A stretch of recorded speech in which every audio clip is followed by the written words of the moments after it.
So like this guy got out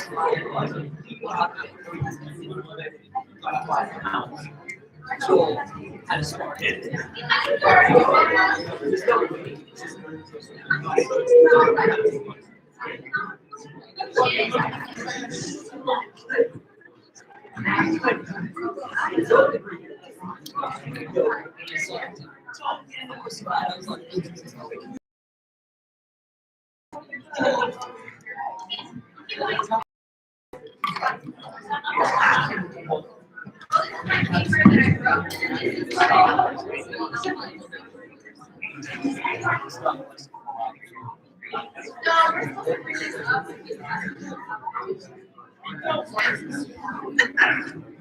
Those two series are my next week.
How long do we have till it starts? 4 minutes. 3 minutes. 4 minutes? It's not possible, is it? How come that screen is backwards? That's filming backwards, but it's out officially. What's filming backwards? I was listening to the audio. It's Hey, not, what? It's not What's picking going up. on? it's pretty cool. Actually,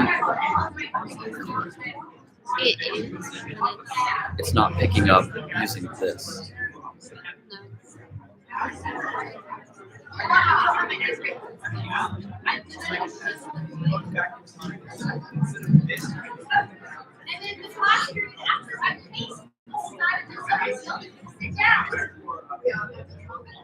do we not move this?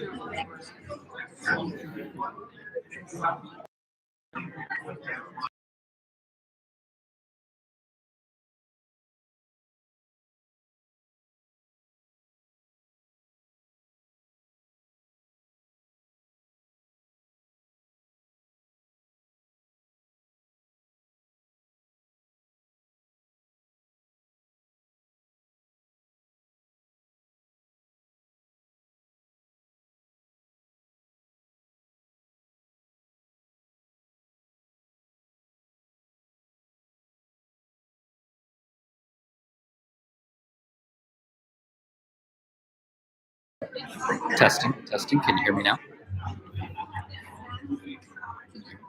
Can you hear me now?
Welcome to the 2022 Senior Project Defense. BCA.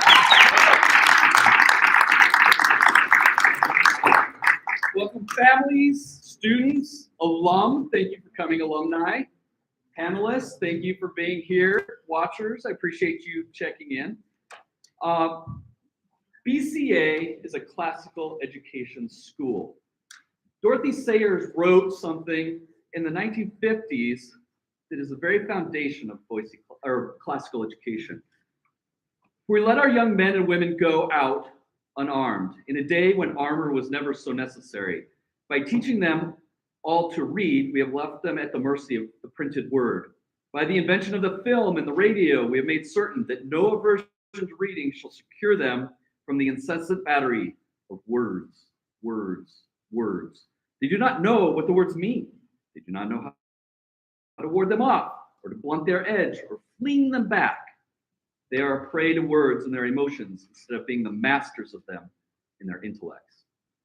Classical education starts young, in the very grammar stage, where you're putting facts, just loading their little tiny brains with facts so they explode with information. Then they move on from the grammar stage into the 7th, 8th, and 9th stage of logic, where they start grappling with ideas.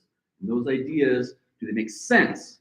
No, they don't always make sense. So what do we do with that? They move into the rhetoric stage, where they could take those ideas, the logic, form their own opinions, and push back through solid communication skills. And then even more, and this is what our seniors are doing today, is invenio, to invent, to create, to discover through art, through other means of understanding the world, through painting, we'll see some paintings today, through Lego setups, through illuminated manuscripts, through making a chessboard, music, to discover through those things what is good, what is true, and what is beautiful. Before we start today, let's start the proceedings with the word of prayer. Heavenly Father, Lord, we thank you so much for our time together, that we can have the seniors a full semester long study of art, a project, something that they can do with their intellect and their hands, Lord. And it all points to what is beautiful, and that beauty is you. We thank you for our time together. Help it to honor you in all we say and do. In Christ's name we pray. Amen. All right. Mr. Brandon.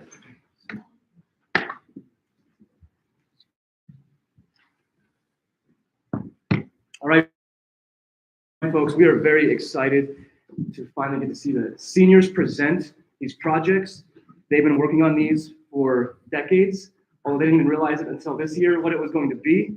We're very proud of you, looking forward to hearing from you. You will be expressing yourself, and we panelists will be seeking to ask you, what is it that you want to show us? Who are you? What are you aspiring to? What was your experience in this project? If you will be serving as a panelist today, can I see your hand? We have a couple. Wow, okay, you guys are all here. We're gonna be up here with them for 15 minutes. And in that short window of time, they'll start off with a 7-minute presentation, and they'll share whatever they have here as well. And then after that 7 minutes, we'll have a chance to ask some questions, hopefully pulling out these ideas, pulling out their experiences here. Seniors, as you come up, we are delighted to capture this moment. We are going to share this with the world. We have, I think, 10 million live stream viewers right now. A little higher. Yeah. And we're going to share this. This is a memory we hope that you can savor. And as we ask these questions, we also have a lot of feedback. Many of us have probably written on the papers, and we can share that with you afterwards. So everybody, after we have these presentations, there's going to be some breaks that we have.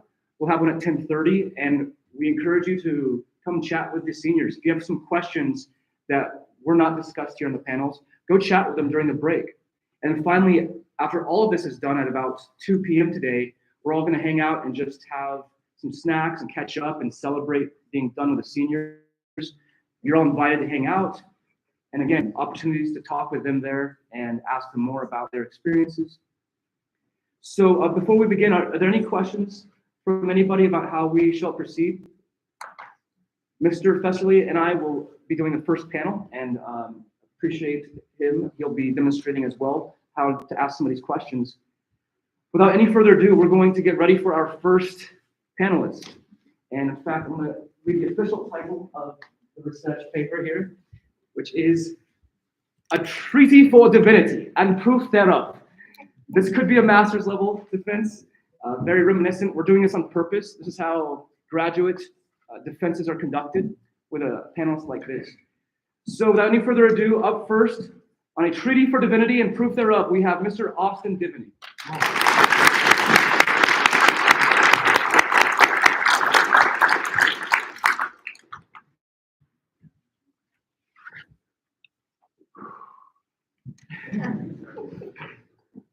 Hello, my name is Austin Diviny. Thank you, panelists, for being here. Thank you, audience, for your attention.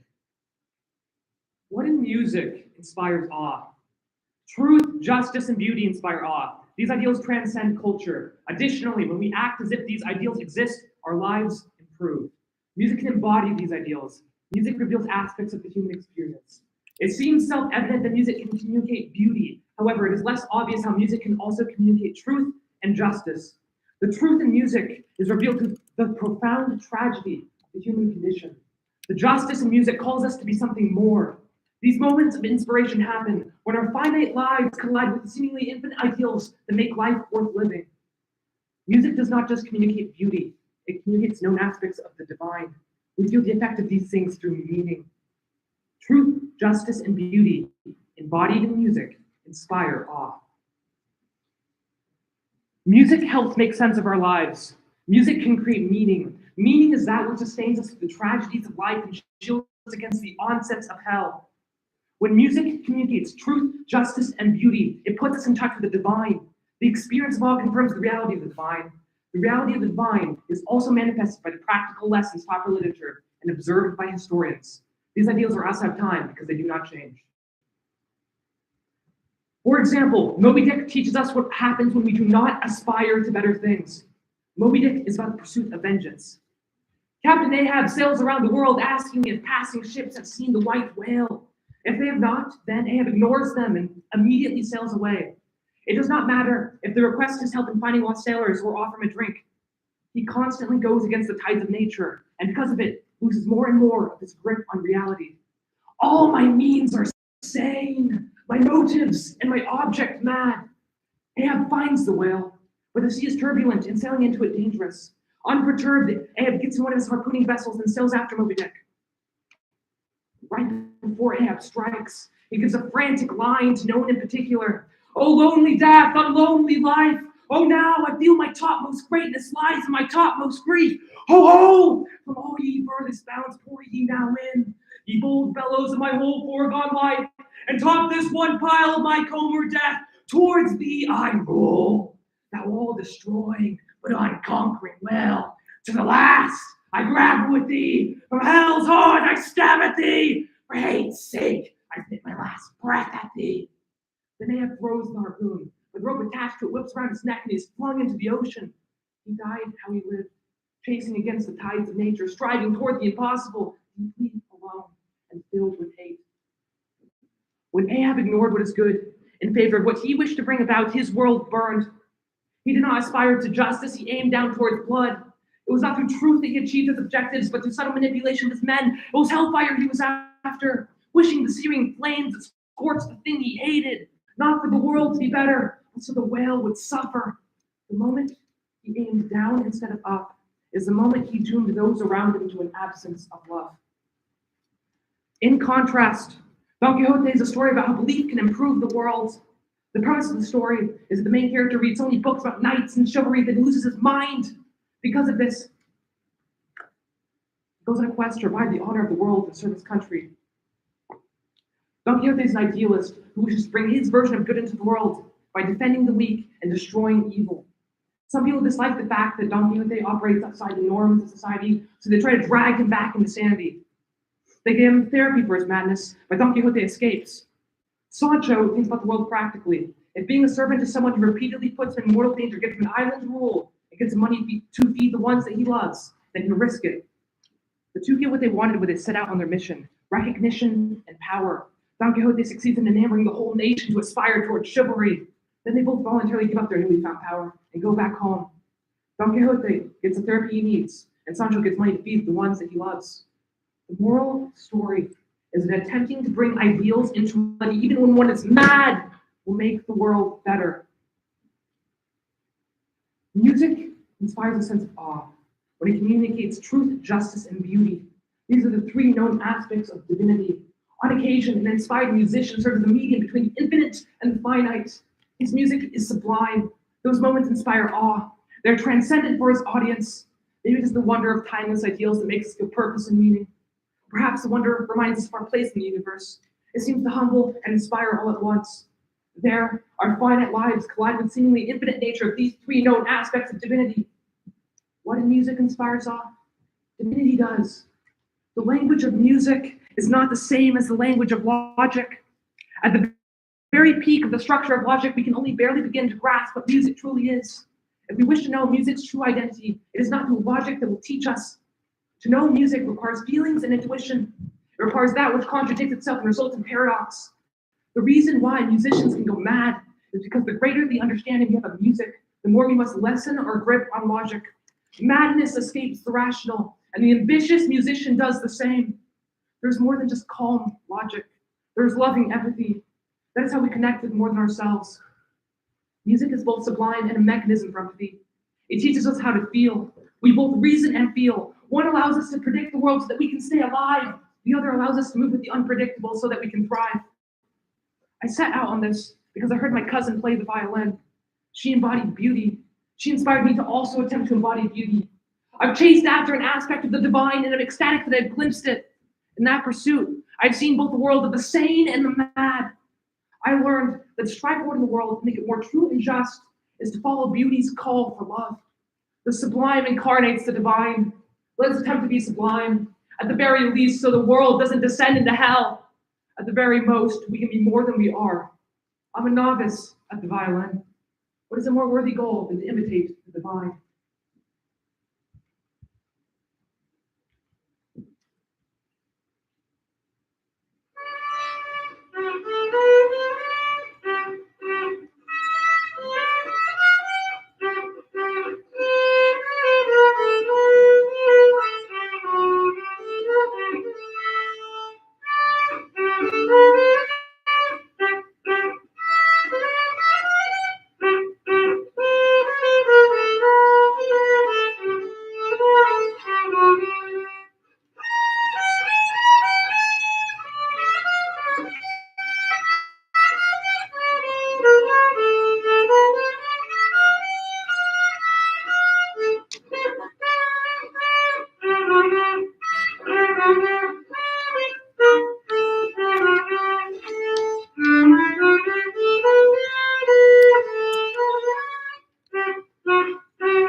Wow, bravo, Austin. Bravo. Let's give another hand.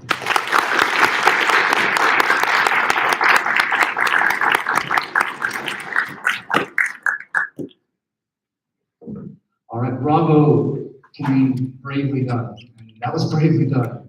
Putting yourself in front of 10 million live stream viewers as well as this audience. That was inspiring, Austin. You put yourself out there, and that's one of the biggest takeaways that I saw in this, and I think many of the audience will see in this, is that you are putting your heart out there, you put yourself out there. I'm not sure how much of this reflection paper I should quote for everybody, but you talked about how there was suffering that you had to go through in this journey. And I was very moved by this. The question for you then would be this moment of inspiration came when you saw your cousin play. I'm very fascinated by what happened there. You said you were stirred to consciousness, a feeling rising in your chest. You started seeking after beauty at that point. And it was so inspiring that you were willing to go through suffering, in which you said your violin playing was like cries for mercy. Could you speak about what was it about this experience that you found so motivational? Could you just explain this incident? So it was a Christmas dinner with my family, extended family, so we had like cousins and uncles there.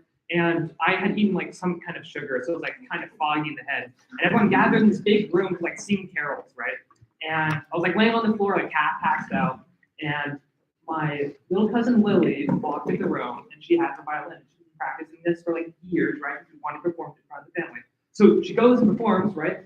And it wasn't like precision or like the clearness of the notes that took me. It was that like I could see, like I woke up and I looked at her and I could see in her eyes like the focus, the intent. And she called out to something more, like this, even though it was like a screechy rendition of a Christmas carol, was like, oh, I will aspire toward this. I've been practicing this for years. And even though I am not perfect, even though I do mess up, I sometimes hit those chords just right. And when I do, it's beautiful. And I saw that when I was laying on the floor, half conscious. I'm like, yes. And so part of what you witnessed with her, and even we can witness now with you, is the vulnerability of playing music. It seems more vulnerable than even a public speech. And if you know Austin, you know he's pretty good at public speaking. And so I'm very proud that we chose something that perhaps we're not as good at yet. And could I ask then, one of the big experiences for you, you said, is that you are humbled by this. You said that, I think you used the word that you're less arrogant. Is that what you said? I did. Okay. Could you explain that process, like how this music helped you with that humility? Sometimes when you're getting good at something, you just feel like, oh, you can do anything, right? Like sometimes I feel like with public speaking, or sometimes I feel like that when I'm arguing a debate, right? But the difference between like your certainty and the uncertainty is that when you like face that certainty over and over again and realize that it's unfounded, then it shocks you. And so I spent like first day, like this is actually a family heirloom. Like grandma used to play this. The first day I started like practicing with it. It was just like, this does not sound right. Oh my. And it's when I was repeatedly faced with my own inability to like make this sing, it was like, no, you're not perfect. No. Stop thinking you're better than everyone else. No. You failed. Listen to that screech. You're not the best. And so that humbleness, right? Like I've struggled with my own arrogance, right? And that's not because I'm better. I'm not better. I'm equal. But the fact of the matter is that when you're faced with your own inability to communicate with the instrument, you realize just how little you know. And so I've encountered that a couple of times in my life, but one of them was with this violin, with this realization of how little I know about things. And that's why. Great. Those are really, really good. I'd like to do this more like a conversation, because as senior, one of the big parts of your project and your thesis, I think, what is the capstone to the project is reflection essay. And so I'm hearing so much of the young man, the learning process, these things that a lot of us that are older have gone through and seen. I've gone through a lot of them. It's really good, man. So, man, you said so many deep things in this thesis. I'd like to hear, there's a couple points that I'd like to hear a little bit more on. There were some very, very profound statements. I'm just going to grab one randomly here. But there are things that have always been real, the metaphysical, and there are things that are sometimes real.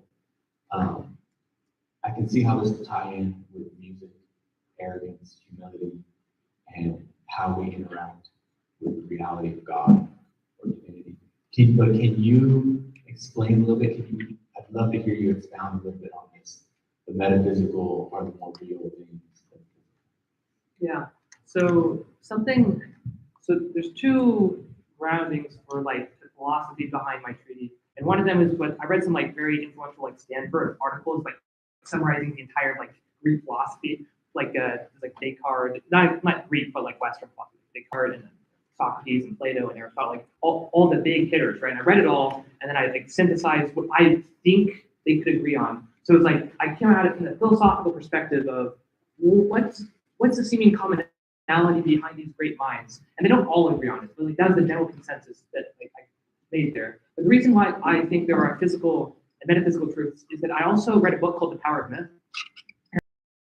He lays out like every culture's creation myth, right? And so he reads them all, and then he like figures out what the one commonality behind all of them is. And that one commonality, like he has a line there, I don't remember it precisely, but it involved the idea of like something that is real, something that calls out to you to be more, and something that is right. And so because all myths share those three things to aspire for, is like, well, what clearer proof do you need of humans interacting with something more than everyone in history or in the big creation that's having these three commonality things to search and seek for? It's like, that's pretty compelling. So that's why I think there's something metaphysically true, something physically true. It's because there are things that we have always agreed exist. And that is as close as we can come to the discovery of something that always has existed. So this thesis is on treaty for divinity and the proof thereof, and music is the central key. Can you tell me a little bit more of how music seems to cut through perceived reality? I get a real sense, even though I can't find a spot where you said it in here, but this whole project, your presentation, your reflective essay, they all scream out that there is something powerful in music attaching us to something invisible that all of us can relate to in a powerful way. Music really seems to do this. Your experience on Christmas with the Christmas Carol and the way that happened is a good testimony to that. Will you share a little bit more about that? Because it's here, but I didn't hear it stated clearly, so I'd love to hear what it is. Okay. Say the part of the question again. So that the metaphysical is more real, and music seems to. Okay, yeah, okay. So something I illustrate in my paper is that there's something called the Sublime. And what I think the Sublime is, it's these pathways that connect the physical to metaphysical. So like music, and I would even go to say like some martial arts where like you can feel the way they describe the philosophy is that you can feel the heavenly winds push you in the right direction. And so there seems to be these things like literature and music that connect to these higher truths. And when those are exhibited in music in this form, then it hits us, right? So it's like I would say music is one aspect of the Sublime, and the Sublime is like the wire that connects divinity to earth. So insofar as music is the connector, then I would say that is what would point me to the realization that it does touch the metaphysical. And I don't lay this out clear in the paper, but there's like, I do believe that not that it's inherently necessary for truth, justice, and beauty to be powerful, to be real, but that there is a power within truth, justice, and beauty that is exhibited through the music, and you can feel it. So I think that's the unspoken thought. Yeah, thank you. Excellent. All right, let's give them a hand. Thank you.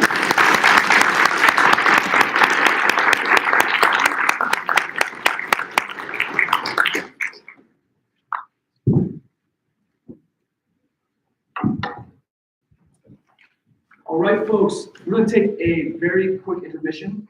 And up next, we will have Parker Ford on leadership at 9:50. Thank you.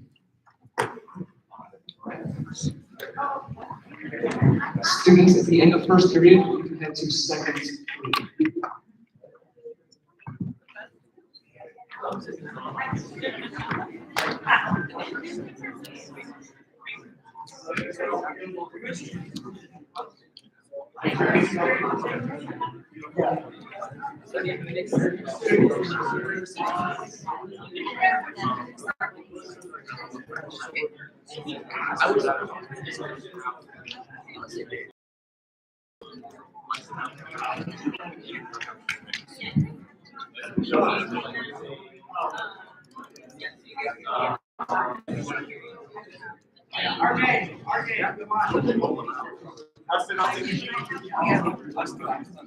It's good seeing you, brother. How you doing, man? Good. Good seeing you. Man, you got to be proud. Oh, it's a good day. Good day. That was something else.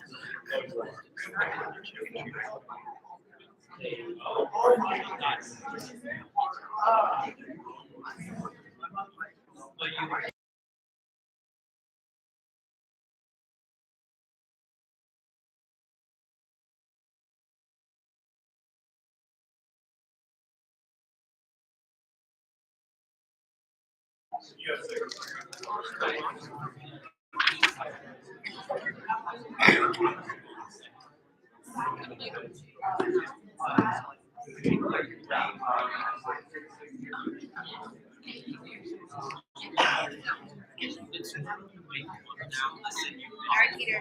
Be nice to Pretty tearing them apart. I'm gonna do things that he contradicts.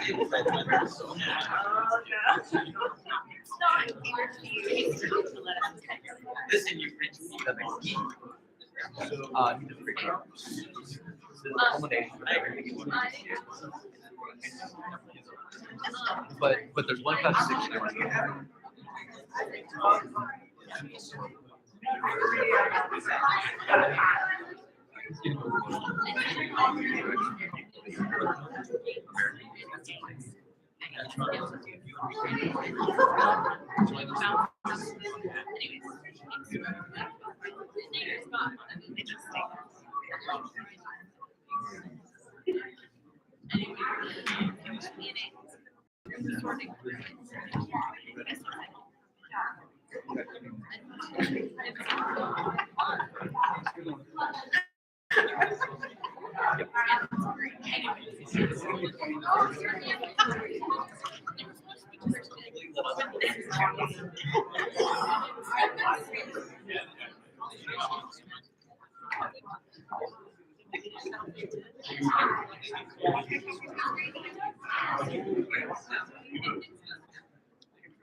All right, folks. We're getting ready for our next presentation by Mr. Parker Ford. On this panel, we'll have Mr. Stan Kilpatrick, Mr. Peter Lavelle.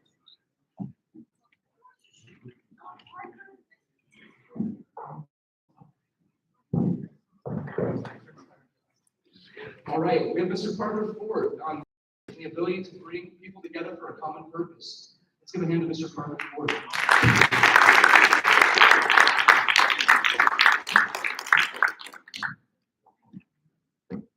Hello, everyone. My name is Parker Ford, and I'd like to thank my panelists for attending my presentation, as well as my audience for attending. Leadership has a tremendous impact and influence on a gathering of people when that group unites together for a common goal. Following this statement, I asked myself two questions. What makes a good leader? And where do I find great examples of leadership? So I found great examples of great leadership in medieval warfare, music, and sports.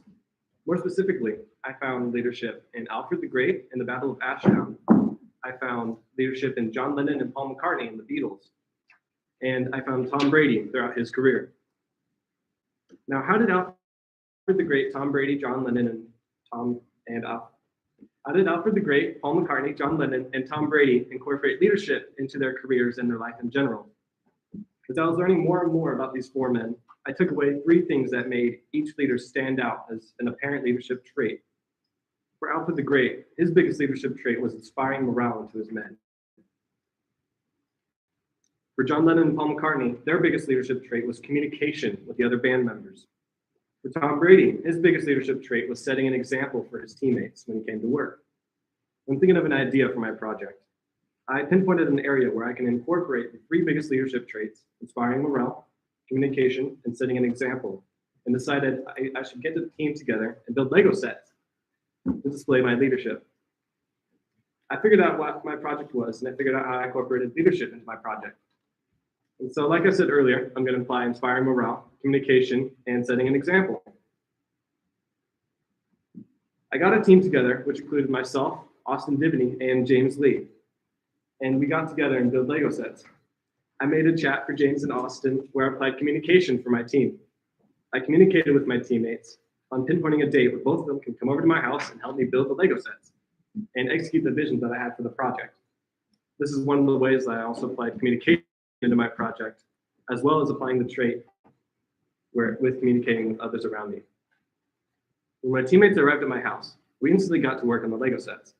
Throughout the building process, I had planned how I would incorporate leadership into my project, as I mentioned earlier. So as I mentioned earlier, I incorporated communication, setting an example, and inspiring morale into my project. And so as we were building together, I made it clear for my group how these sets were going to be built. And during this building process, I made sure that everyone was on the same page so that there'd be good communication between us and that everyone knew what part they were doing for the building of the Lego sets. I made sure they were comfortable with the parts that they were assigned to in order to give them confidence in themselves. This is the way that I inspired communication as well as inspiring morale. I reminded my group of the common goals that we shared. And the first goal was to finish the Lego sets and then go have dinner. I treated them to free dinner, which inspired them. I inspired my teammates by offering them dinner as a result for finishing the Lego sets. And with everyone, including myself, while we were building, I gave James and Austin positive comments about the process, like, "You guys are doing great," or "This is amazing, well done, guys," in order to give them morale and confidence that they needed for the end goal and for themselves. And during the building process, I set an example of always working, being polite to my teammates, and reminding them of the common goal. They were inspired and helped me greatly while finishing these Lego sets, which took me around 4 hours and 30 minutes to complete.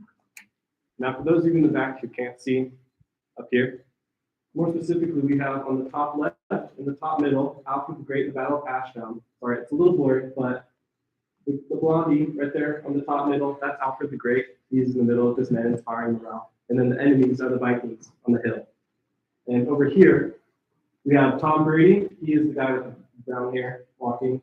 He's having a positive attitude coming to work. He's reminding his teammates of the common goal, and he's working hard and setting an example. And then down here, we have the Beatles. And we have, it's kind of hard to point them out, but we have Paul McCartney on the left, John Lennon on the bottom, George Harrison on the right, and Ringo Starr in the back. And John Lennon and Paul McCartney are communicating with the rest of the band and how they're going to make the songs and such. What have I learned throughout this experience? There are a couple things that I've learned. I learned that by incorporating setting an example for others, inspiring morale and confidence into others, and having good communication with others, not only impacted me as a leader, but as a person in general. As I was studying the topic of leadership, learning about these traits of 4 great leaders reminded me of the greatest leader of all time, Jesus Christ. The more I thought about my project in Jesus, I found very similar connections for my research that matches up with what Jesus was as a person and what he is doing today. As followers of God, Jesus was and is the perfect example of all 3 leadership traits and showed us how we should act as children of God. Jesus displayed great communication and how we should live through his word. Jesus also set an example by forgiving others as he forgave us and showing people the love of God. Jesus also inspired morale and confidence by telling us that if we follow him, we would believe that he died to save us from our sins, we can spend eternal life with him. We have that morale and uplifting confidence because of this. In conclusion, this topic has taught me to be a better person throughout the 3 things that make a good leader.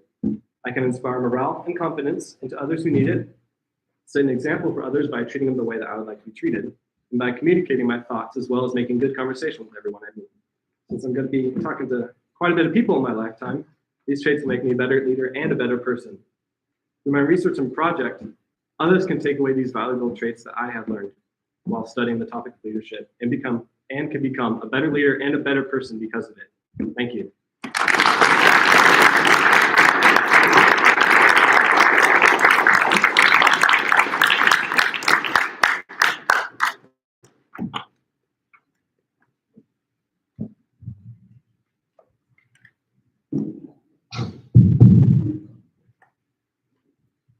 Okay, Parker, I have a question for you. In your paper, you had indicated that the management by Coates and O'Donnell with regard to principles of management and how that had affected the overall objective of leadership. Yes. And I don't know if you were aware, but that document actually came out in 1968. And during that period of time, there was a huge shift in the whole concept of leadership and a shift in marketing. And they were moving into a sense of feeling. And so in a lot of what you had put here, everything was based on the sense of feeling.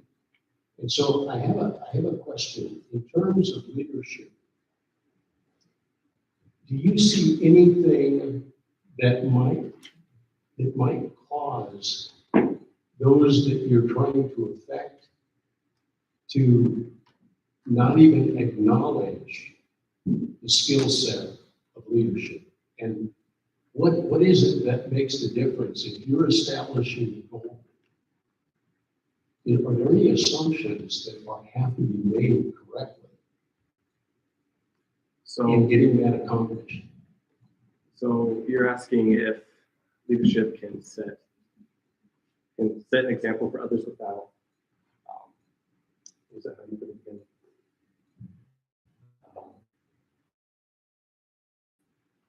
Can you restate your question, please? No. Is there anything within the scope of the leader and his actions that will make that people will look at and it will actually negate the effect?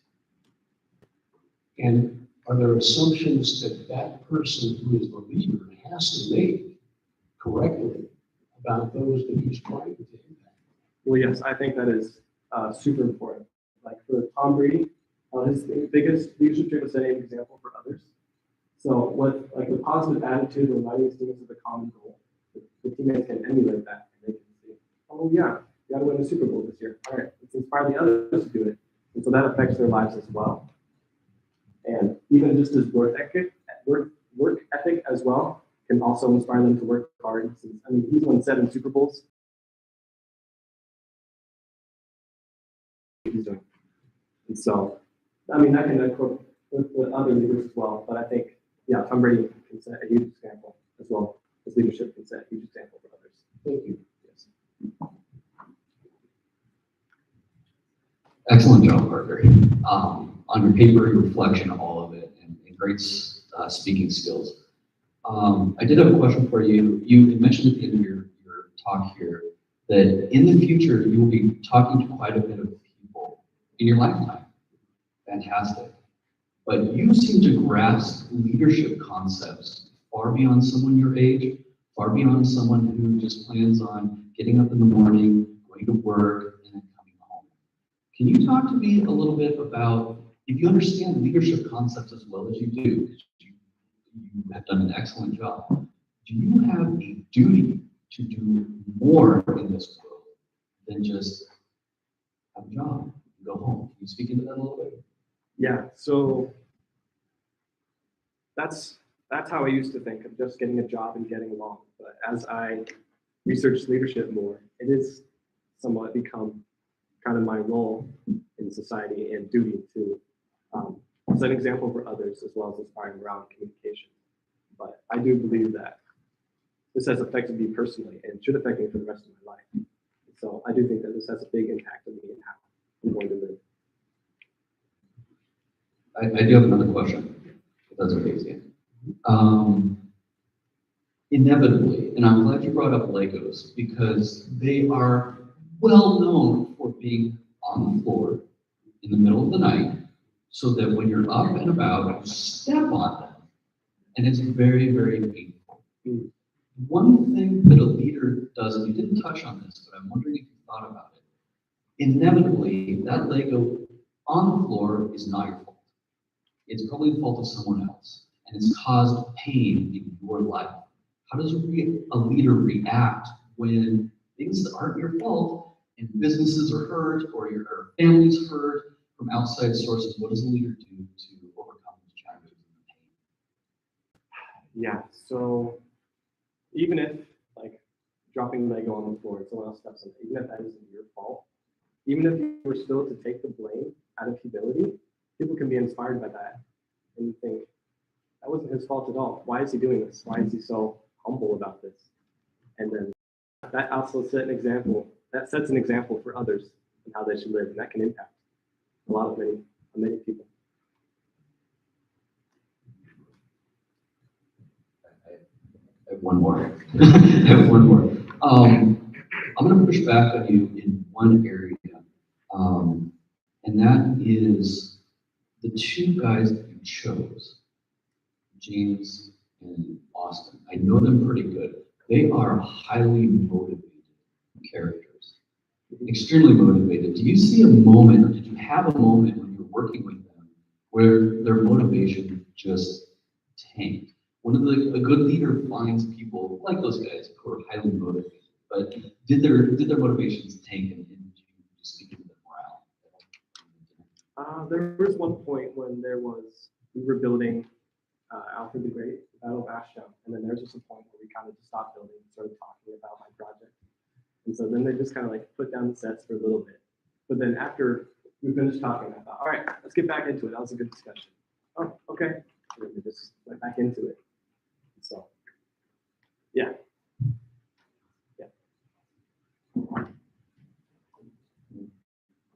One final word. One sentence. Can you speak into just one sentence? What are your thoughts on the heart of a leader? Do you see how a good heart versus a bad heart, how that could lead the team in a direction? Yeah. So, someone with a good heart that would display. That would show itself among its teammates. If it had a bad heart, and showed that the leader had no care in the teammates at all, they don't see him as the same person of the team that would reach the common goals they would. And so they wouldn't be inspired by that. But someone with a good heart, one that actually cares about them and actually one who wants to lead them, that can impact them greatly. And they can be inspired to take after that. Actually, you answered the question that my next question was going to be, and that is with regard to the caring. Because when you talk about warfare, all of the people that you're dealing with, they have one primary goal in life. You know what that is? Survival. And so if you're going to be a leader and you're trying trying to deal with those people, the goals that you set in front of them are going to be radically different than they are in business. Thank you, Parker. Great job.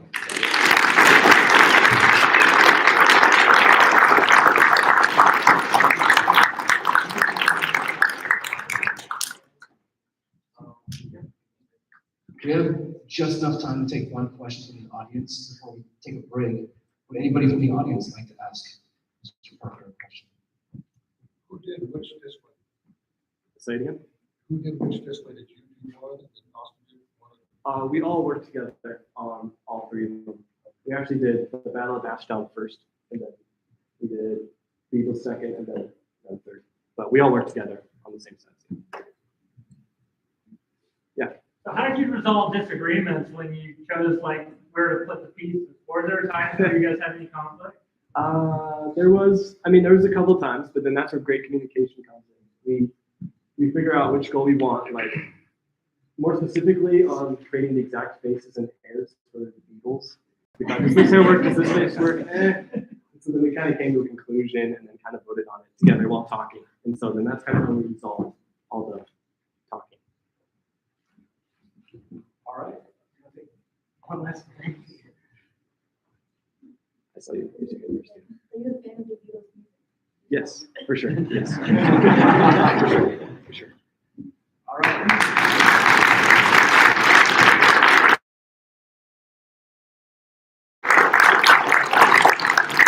All right. Excellent work. We're going to take a 5-minute break. Please be back at 10:10 for racial parishes, medieval epics, and the decline of modern literature.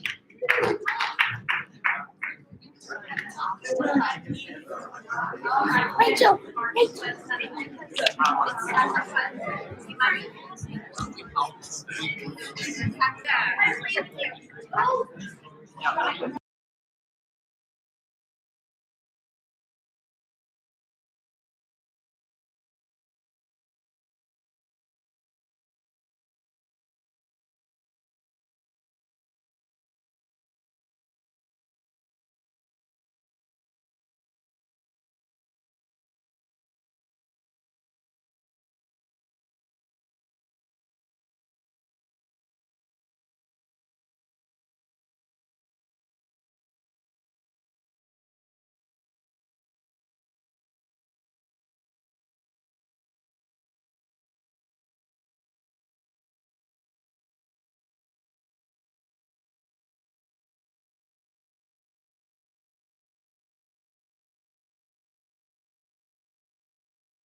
decline of modern literature.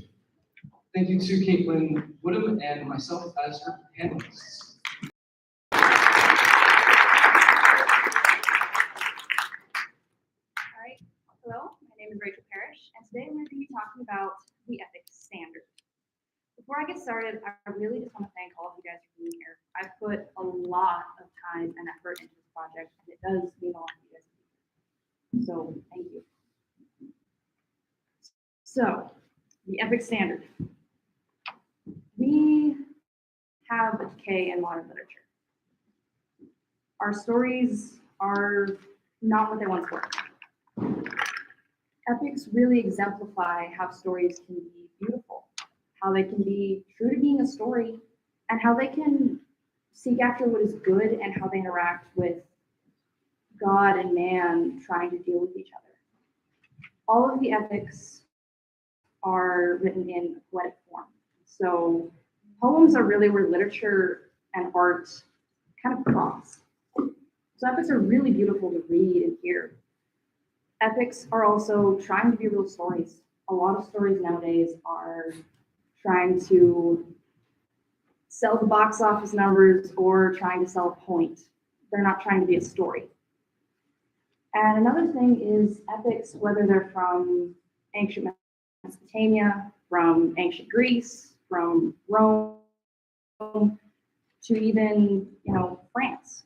They all talk about how do God and man interact with each other? What's that supposed to look like? How do morals work? So for my project, I wrote an epic. It was 300 lines long, written in a rhyming pattern of AABC, and 8 syllables per line, broken up into sections of 4 syllables. I tried to keep the epic as genuine as I could, both in content and in style to the medieval epics. So the first thing I did was I had to sit down and do some serious research. I decided to do my epic in the context of the Crusades, but I decided to do it from a Muslim perspective, which made research really, really hard because all the literature and research I could find was from the Western perspective, as well as there was the Seljuk Turks and then the Arabs, which were kind of in a civil war with each other. And so when the Crusaders would be like, we fought the Muslims, I'm like, which ones? Which did not make anything easier. But after I had done some research, I decided it was time to start setting up the epic. And I did research throughout the entire thing. If I had more time, I would do even more research. There's just so much to learn. I set up my epic with the 8 syllables broken up into sections of 4 because that is how Babel was set up. And I wanted to stay true to that style. I couldn't figure out how epics did their rhyme schemes because I don't speak Old Gaelic, Greek, Latin, or Old French. So I had no idea how they rhymed. It seems kind of sporadic. There would be rhymes in there, but it might have just been poetic through its symbolism. So I just picked a rhyme scheme and went for it. I started writing. It was slow at first. It was a lot of work. Writing a good story is hard. Writing a good story that rhymes is challenging. Writing a good story that rhymes and has 8 syllables per line is ridiculous. Writing a good story that rhymes with 8 syllables per line that's broken up in the center is just stupid.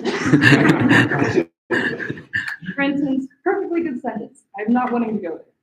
I am not wanting to go there. Perfect. 8 syllables.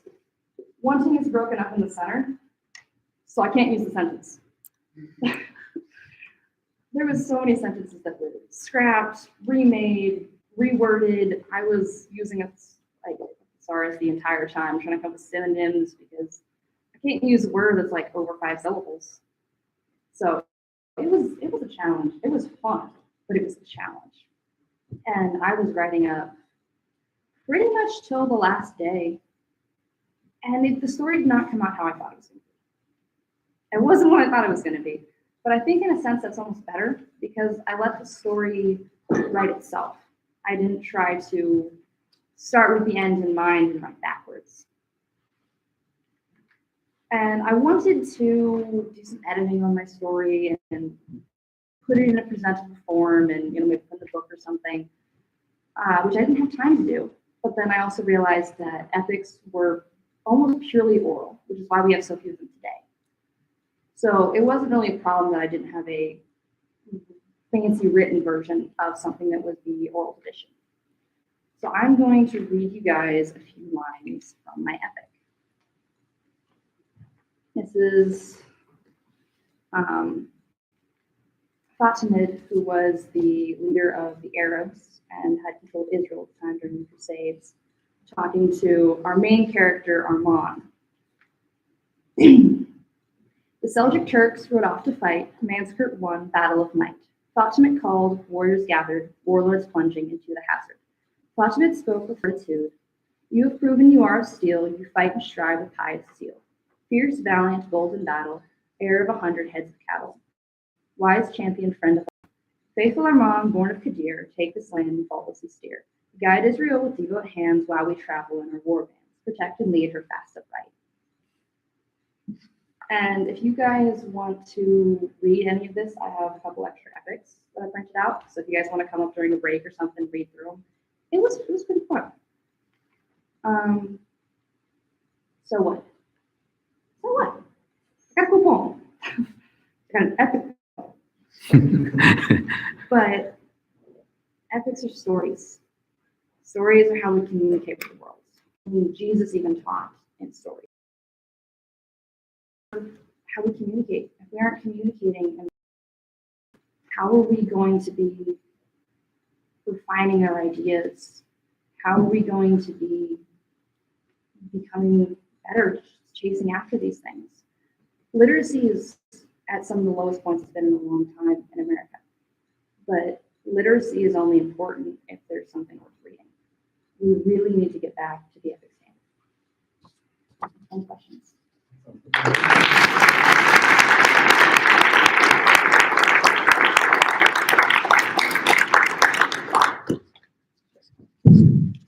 All right.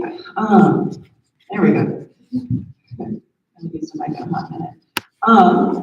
You did a good job overall. I just have a couple of questions for you. So you did mention Jesus teaching in stories at the end of your presentation. I believe you also brought it up in your paper. And I would like to point out that those stories were parables or intended to prove a point and teach a lesson. So I wonder how that would conflict or like interact with your assertion of story for story's sake. Well, I think a good stories contain a point, but I don't think they're written necessarily to sell the point.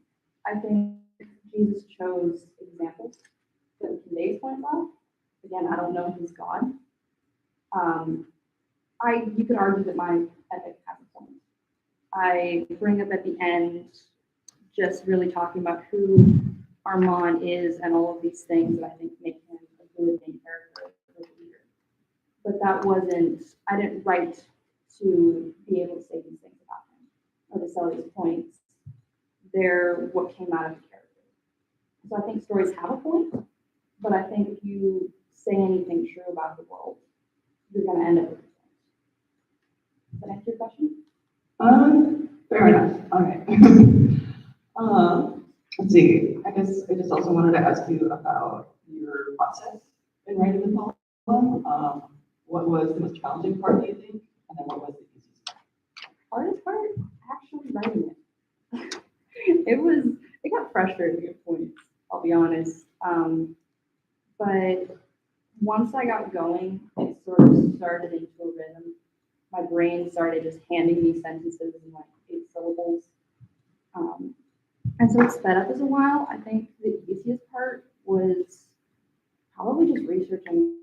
I love researching things. Learning is fun. But the hardest part was probably actually writing it. Okay, I have one more question I just wanted to ask here. So you mentioned in your paper that Harry Potter, of course, denies God entirely, right, and has magical and fantastical elements for purposes However, there is a way of interpreting the story where Harry Potter is read as a sort of Christ figure whose act of self-sacrifice saves humanity. And while God is not explicitly mentioned, I believe that he can be found implicitly in the text. And how would this information change the way you view this story? Again, I feel like this comes back to what I was saying earlier of any good story, anything that's going after what is true is going to end at a point. And if God is the way, the truth, and the life, we're going to end up being able to find hints of him anything. And so if Harry Potter is a good story, you can read aspects of Christ into that. The same way that and it's not explicitly written from a Christian perspective, though Tolkien was a Christian, but you can see aspects of Christianity in that. And I think if you look at most stories, what makes a hero is selfless sacrifice in a lot of ways, which can be tied back into Christ. So I think you can read a lot of God into most stories. Would that include most modern stories? To some aspects, I suppose. Okay. All right, I think that's it for me. Yeah, I appreciate that. I think this is a fascinating topic to say what is the standard of literature in modern times and ancient times. And it sometimes might be tempting for us to say that these ancients, these classics, have this great high standard and the moderns maybe can't achieve that. There's a sort of inferiority complex, and the medievalists have that as well. But let me, and I think this is following Caitlin's point as well, the Iliad by Homer was seen by Plato not to be a good epic. You mentioned just a moment ago that having a self-sacrificial character is a very inspiring and key piece in these stories very often. But in the Iliad, Achilles is whining, complaining, and Agamemnon, he won't fight because he's passing for saves. And so Plato said this is not a good epic. We should not be teaching this unless we're willing to redeem it. What would you say to that? Do you think that the Iliad is something to emulate, or do you think that Plato has a point that perhaps the story is lacking?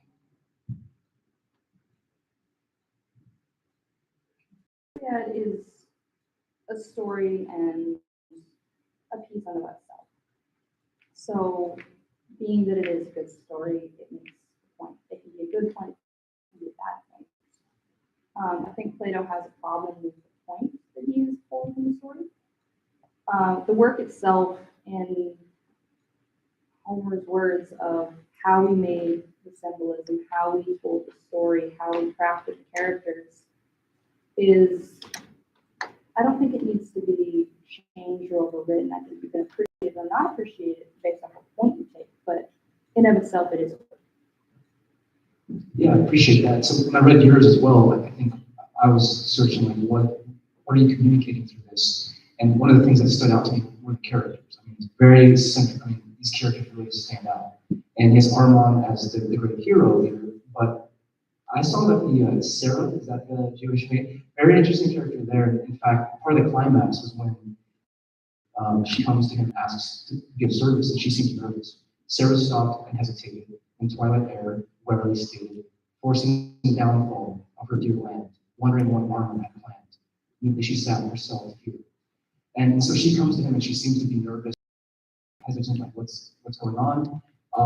So I have a lot of questions on this, but I suppose I want to ask, what did you see in that? And I actually want to know, did you see yourself in this story? Did you see yourself as one of the characters? I mean, obviously you're writing because it's you're writing, it's reflecting you somehow. How do you see that? Yeah, the inspiration for main three characters is I've always been fascinated by the Jewish and the Christian have this very interesting relationship, especially when it comes to crusades, that gets messy. And then the Muslims and the Jews also had this interesting relationship, and then the Christians and the Muslims were at war at that time. So I really saw an example to bring aspects of each of the religions and cultures to have to work together, even though other members of what you could call like their party or their tribe are currently killing each other. I think there's a little bit of myself to be seen in every character. When I wrote Sarah, I was mostly just trying to really exemplify this, or I guess it would be medieval. I see it as medieval, this sort of character that is, she's strong, but she's not overstepping her bounds. She knows what she's good at, and she operates well within that space.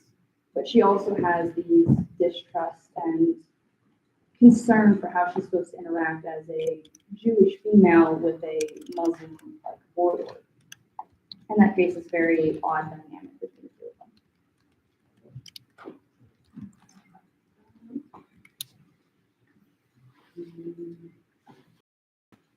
them. So just one last question, kind of in the same vein as that.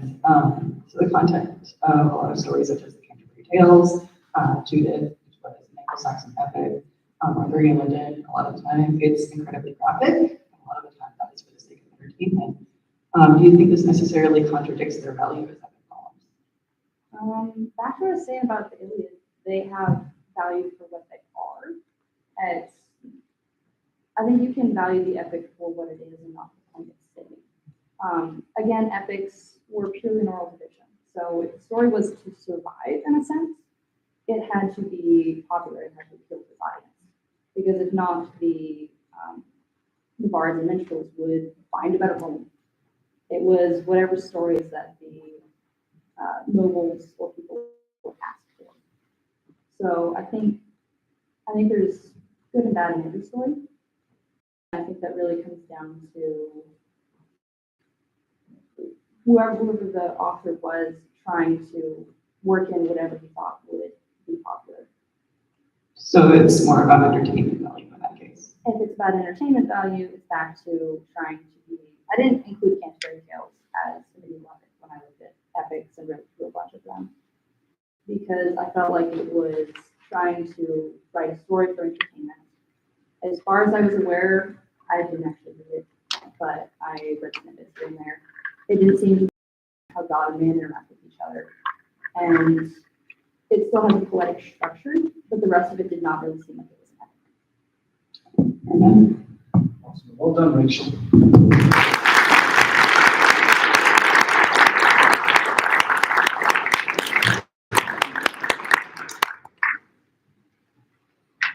All right, wonderful. We're going to take a big break. Thank you, Rachel, for that presentation. We're going to join. Oh, excuse me. We have a break coming right after this. Excellent. She'll be doing the printing press and technology's effect on art with Mr. Joel Festerly and Mrs. Kelly Hall. And we'll be beginning in 1 minute. So take a quick stretch.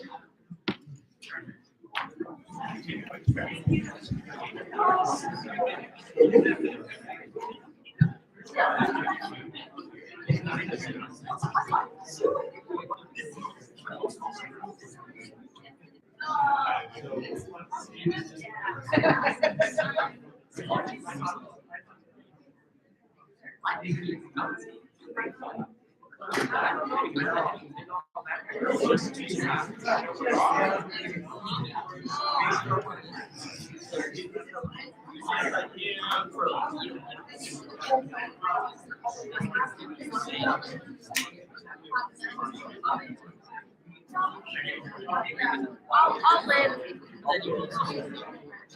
I will. So I'll start up here, I think, and then when I start, I'm nice.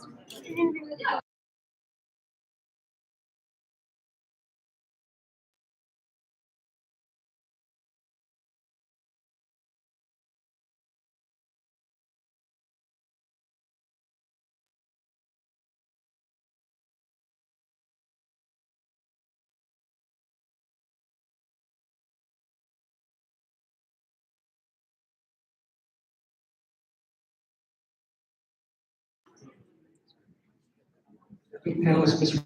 Joel Festerly, Mrs. Kelly Holderman, for Elizabeth Forbes on the printing press and technology's effect on art.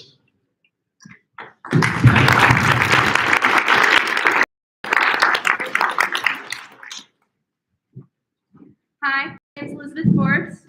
I'd like to thank my audience for coming to see me and my panelists, and especially some special people who helped make this project happen.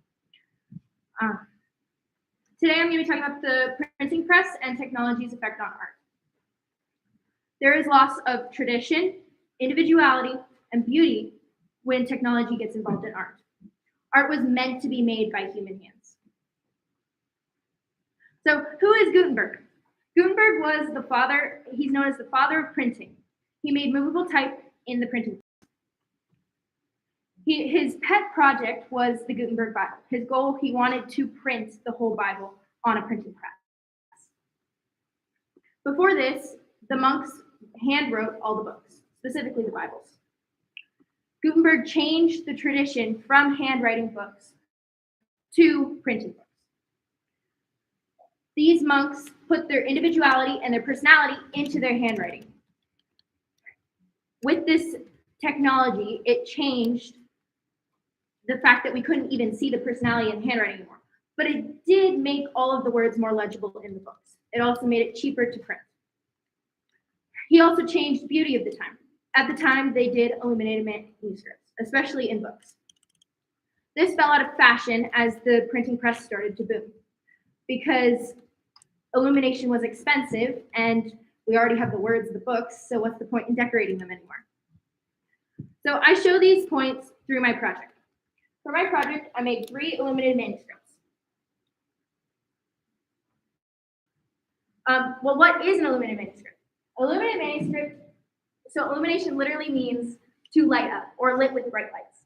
And manuscript literally means handwritten document.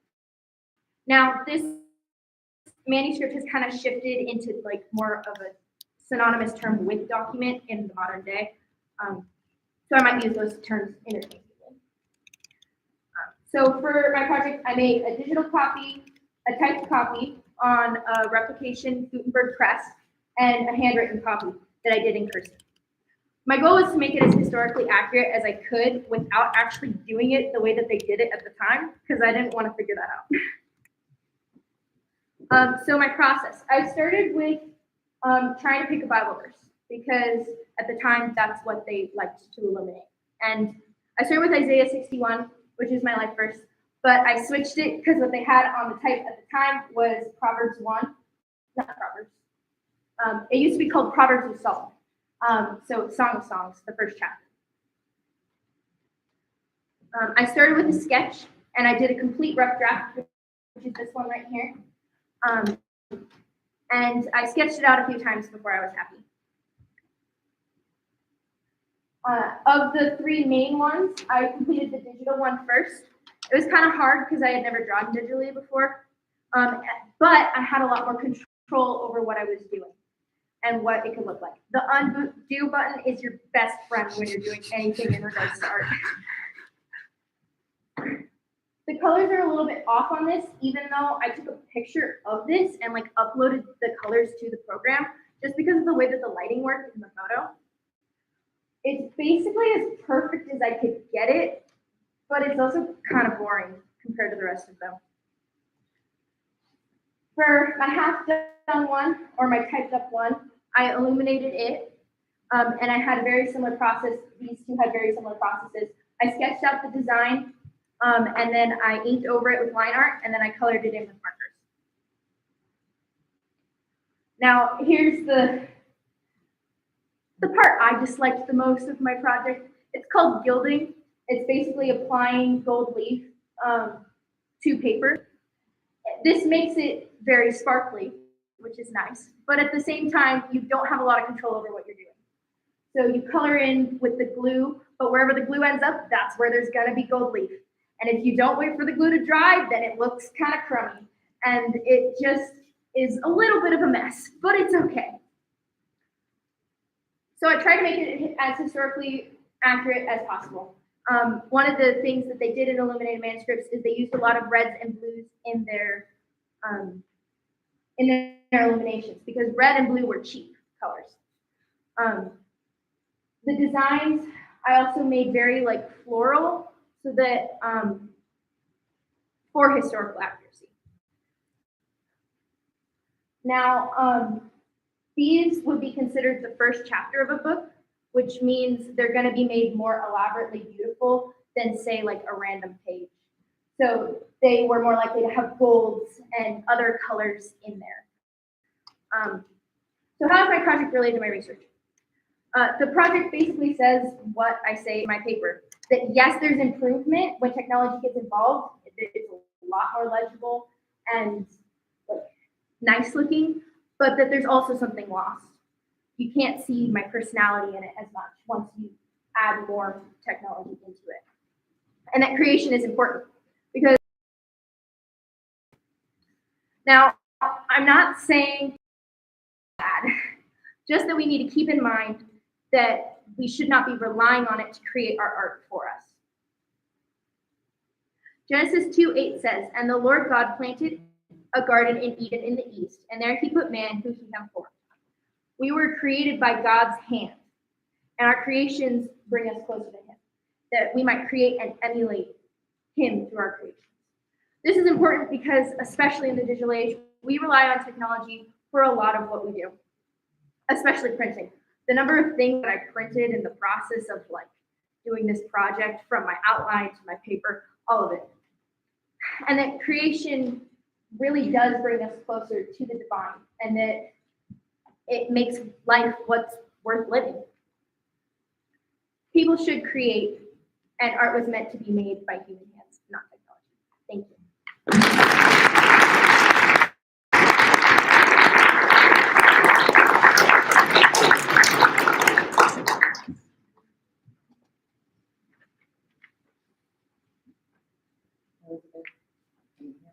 No. I mean, I can. I don't know if they can. Just speak. Yeah, I don't know that I can be amplification. Thank you. I love that you chose a project that allows you to show us your creativity, because you are a very gifted artist. I also am so appreciative that you took the argument that we're losing something through technological advancement when we begin to abandon beauty. You did a great job. One question that I came up with from your paper: in what ways are we currently seeing technology contributing to the irrelevance of beauty? Can you clarify? In today's day and age, technology is advancing faster than we can keep track of it. What areas specifically can you point to that show we are losing our regard for beauty? I think one good example of this would be like cell phones and cars. People don't buy bright purple cars. That's not a thing. We sell our cars in very neutral colors so that everyone will want them and make them very basic.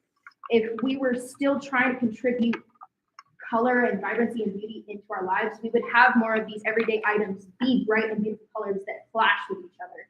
And there would be more creativity in our everyday objects. Excellent. I think I agree with you. You also said that books had been forms of art, but with the advancement of technology, they were beautiful, but they were being used as tools in a power struggle between the church and the world over knowledge. This is a really intriguing idea. I want to know, how can we today use art beneficially in that struggle between the church and the world?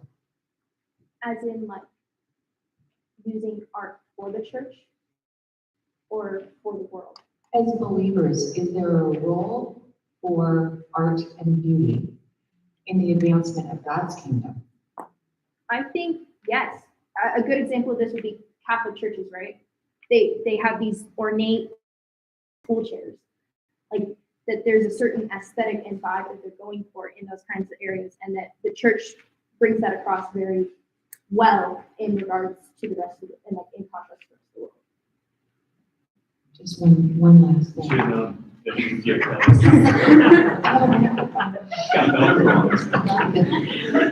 How is this going to change you?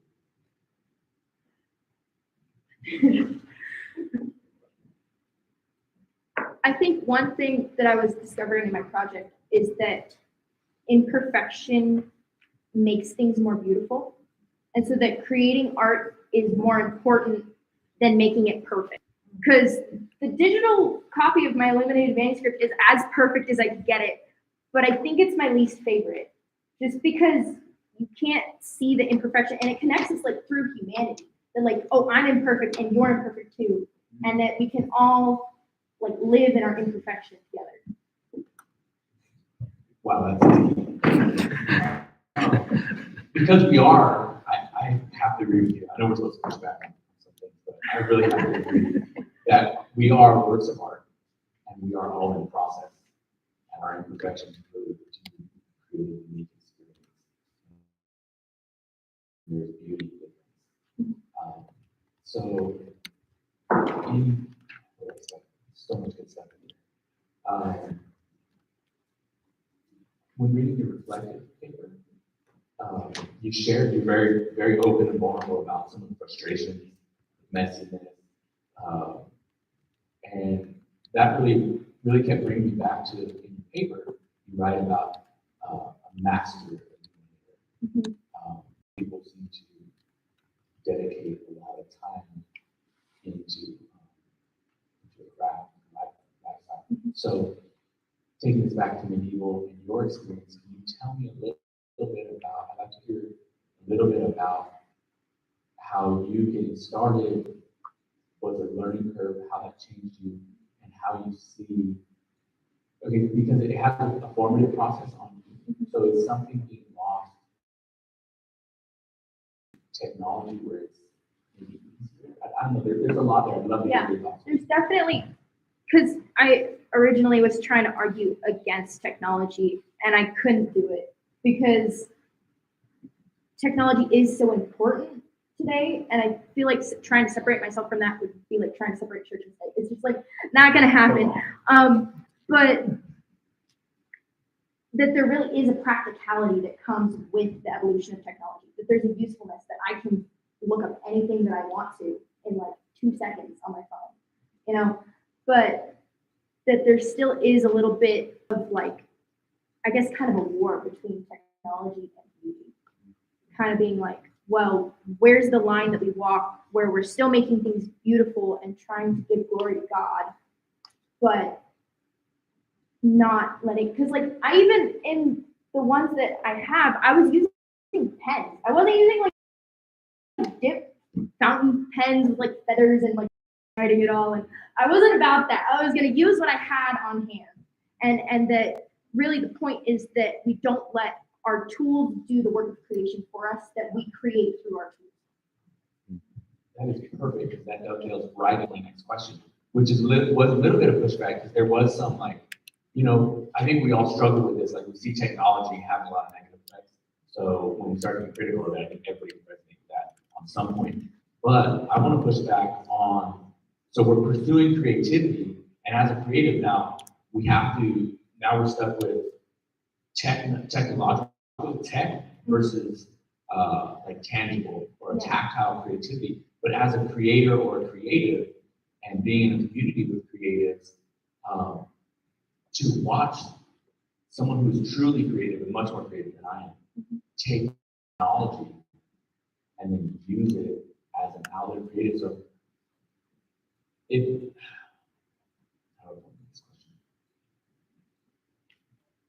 so using as a creative, so technology can be a medium. Is it more important to create and continue to pursue creativity in that we image and glorify God in our creativity? Is the medium as important, whether it be tech or? So I think that it's more of a mindset thing, that it's the mindset of, oh, I'm going to create digital art. And so you're focusing on the medium and you're not focusing on the fact that you're making art. And so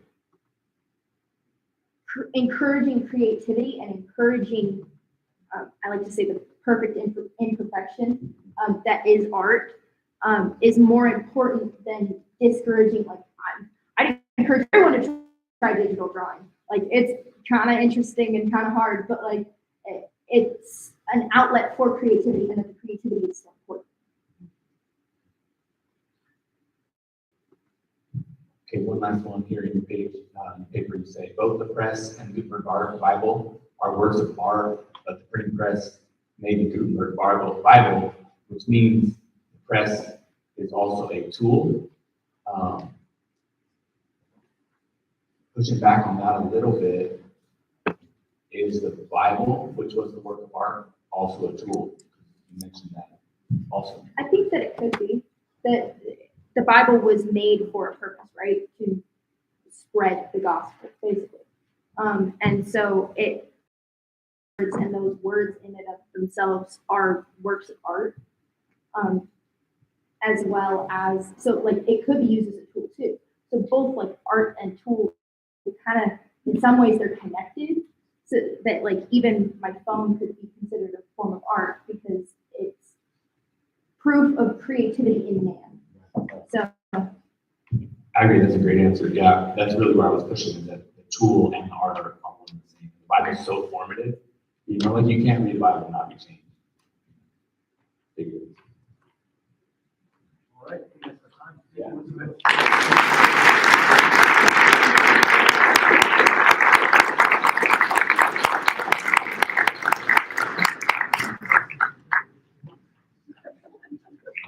Excellent. Wow.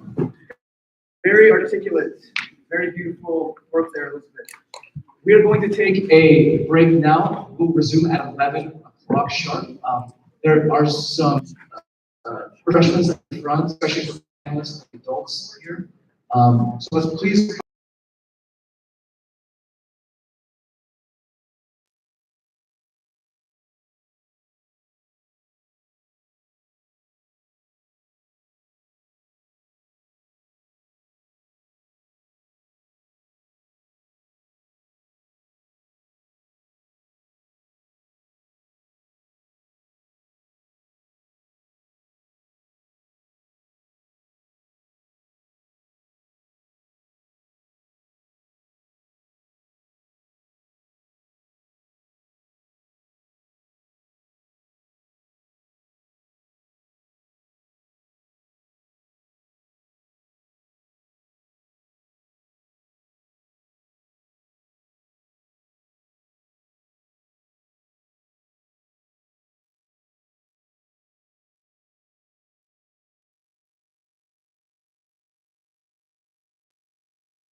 We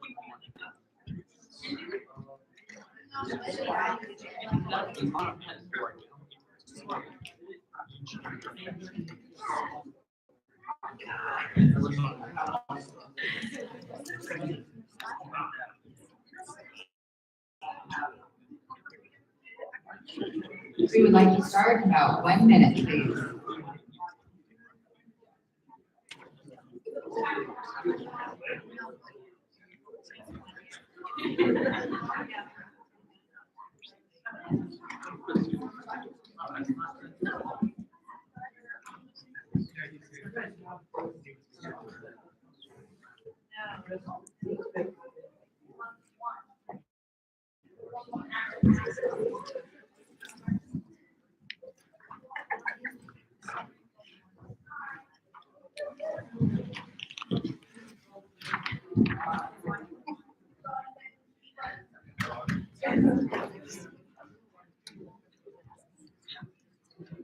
Ladies and gentlemen, as you're taking your seats, I would like to remind our students,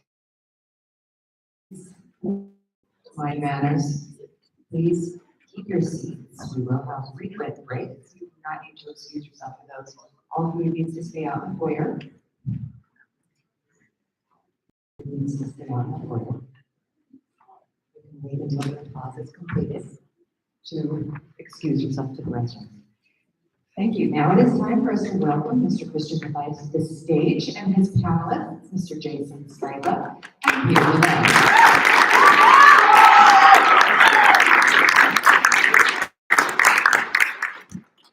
Hi, I'm Christian Mathias. I'd like to thank my panelists and the audience and the 10 million viewers right now, because I honestly didn't know how hard it is to listen to me ramble on for 7 minutes.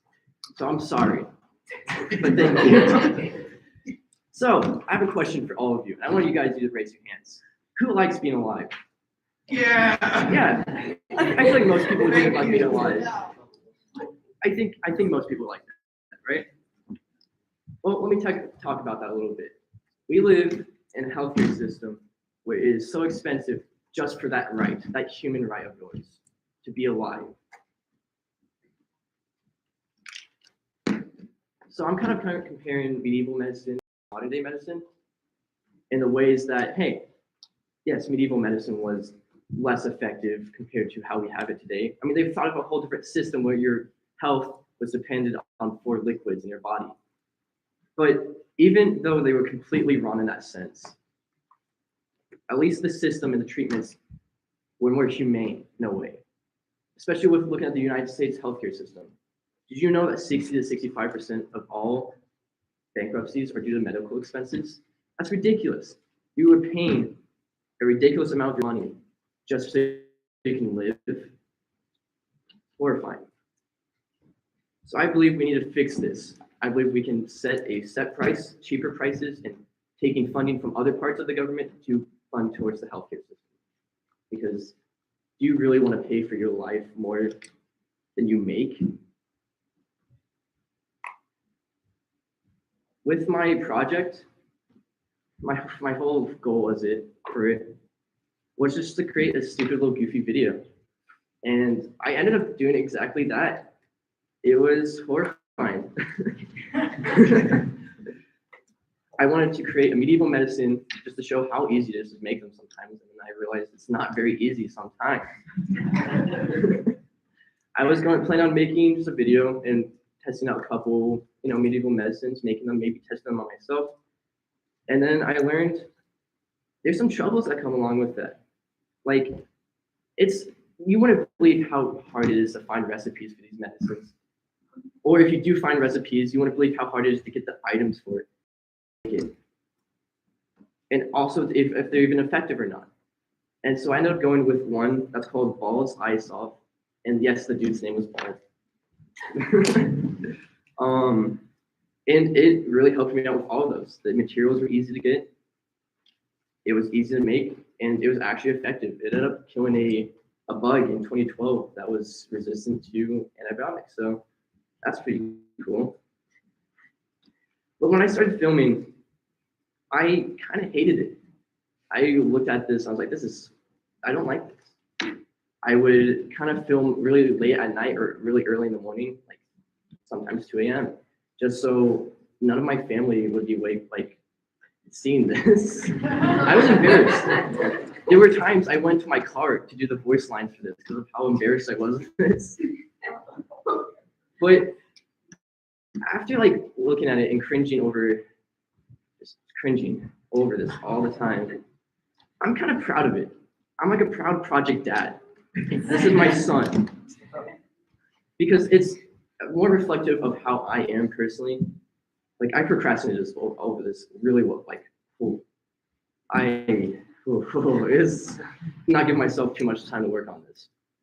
But when I finished it, I realized, hey, this is a reflective of my humor. It's some of the songs I used in this were just from my childhood. It's like a small reflection of myself, and I'm happy about that. So why?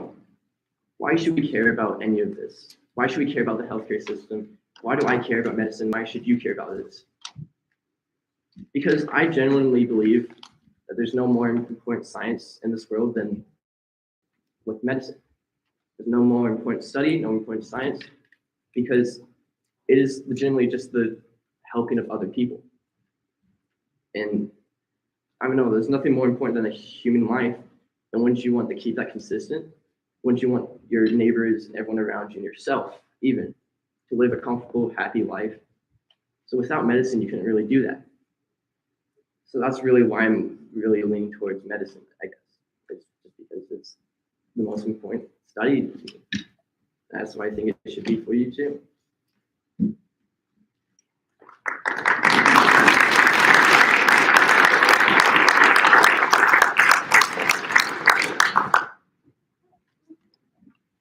Look at your video.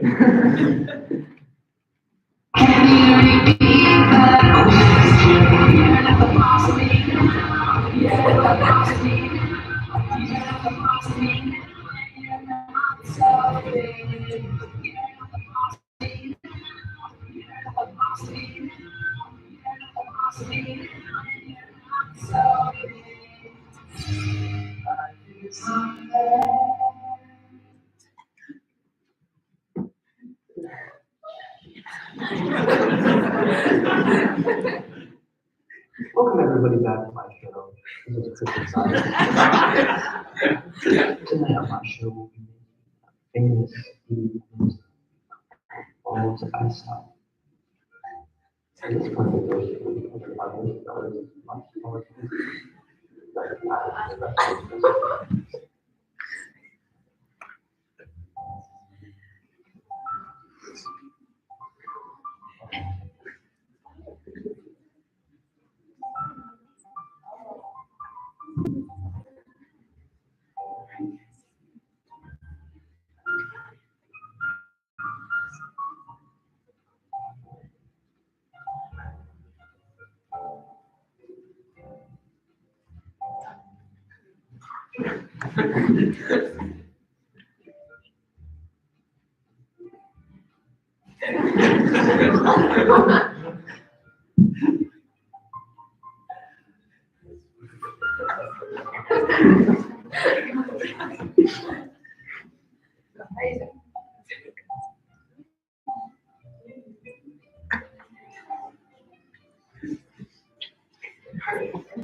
Next, we have the finest wine.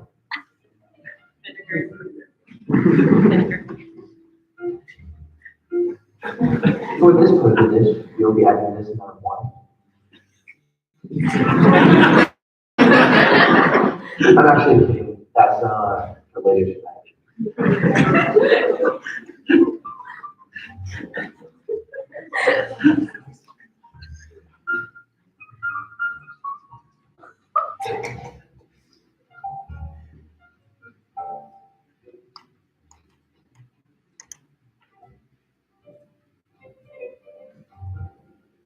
Today we'll be adding probably aggressive type art style, which can be purchased and sold. Make sure you mix everything well together. Actually, in my case, you have the perfect suit. Eat, you have the perfect.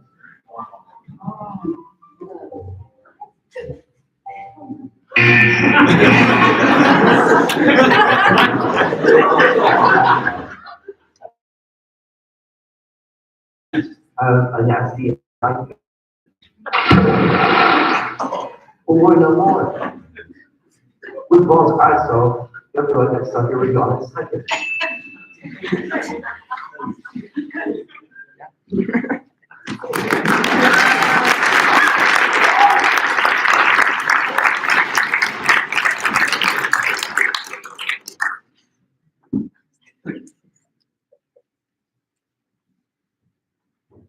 Good job, Chris. That's awesome. Was that a medieval medicine that you made? Oh, yeah. So the fonts I saw, I don't remember what year it was, but it was during the Middle Ages. And it's just like there was a guy's recipe book in fall. And actually, how I found this out is because I explained this a little bit in my presentation. In 2012, I don't remember what scientists were doing this, but they killed a bug called MRSA, which was a antibiotic resistant bug. They made that and just killed it like an antibiotic resistant bug. Did you start to find ingredients for that, like accurate, available ones? So yes, in the video, it's only salt that I use. I can actually, sorry, my mouth is really dry. I can actually get oxide because that's incredibly expensive and it will take too long to ship to my house to actually use it. And so, yeah, I lied a little bit. I used salt in the video. My follow-up question for that was putting yourself in the shoes of maybe some of the medieval times right now. It's not always easy to find availability of medicine, ingredients, prescriptions. Do you have any thoughts on that regarding like the cost of it or comparing the two systems? So yeah, the availability back then was a little bit harder because there's as study as doctors. But I did actually cite in my paper, there's actually a better way to price things out in the medieval days. They would actually do it by social class. And so doctors who really worked with like peasants and stuff like that would have to pay little to nothing. And like higher ups, like kings and royalty would have to pay much more. So I think that's honestly a better system than what we have today. And then my last question is that if you put yourself in the shoes of like a rich person or poor person back then, how do you feel like the effectiveness of the healthcare system?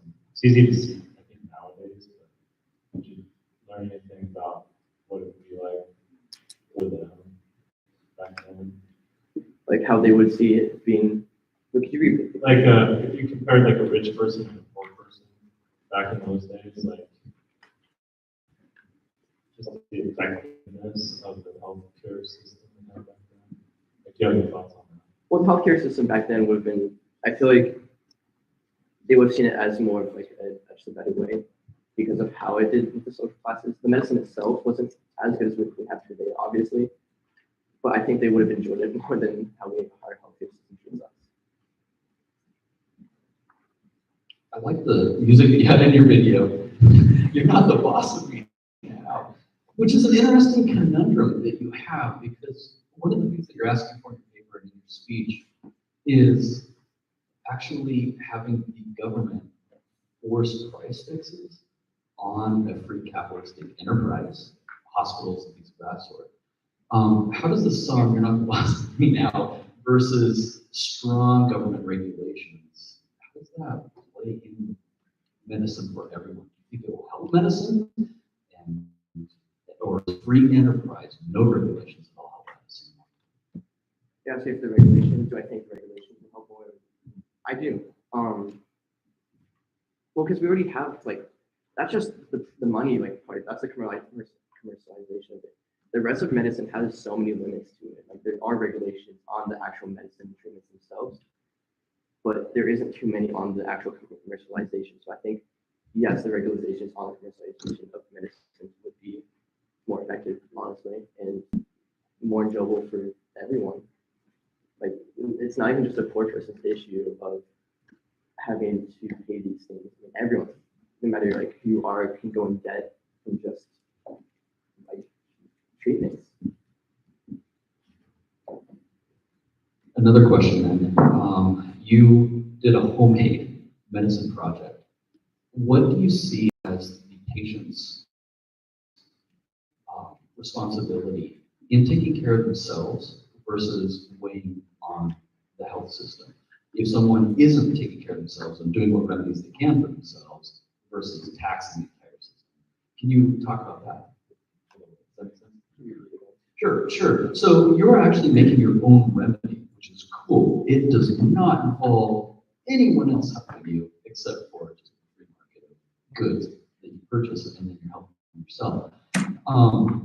Do we as a people have a responsibility for our own health to make our own remedies when we can, exercise, eat healthy, or should we rely on the hospital system that you're talking about and regulation of medicines? Does that make sense? Yeah, well, obviously we should keep care of ourselves. Like even with like remedies, diets, or exercise, I think obviously everyone should keep care of themselves. So they shouldn't rely on someone else's help for your health.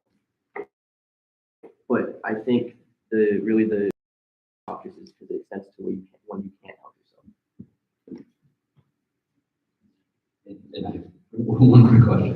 You keep doing this. You talk a lot about the stress of waiting for the last minute on the project.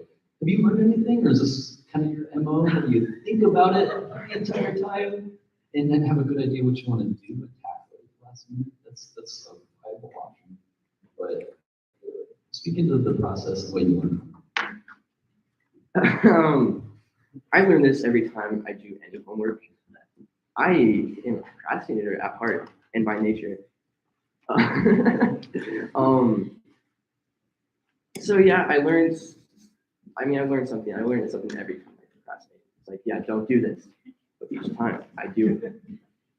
So I learned a little bit from this.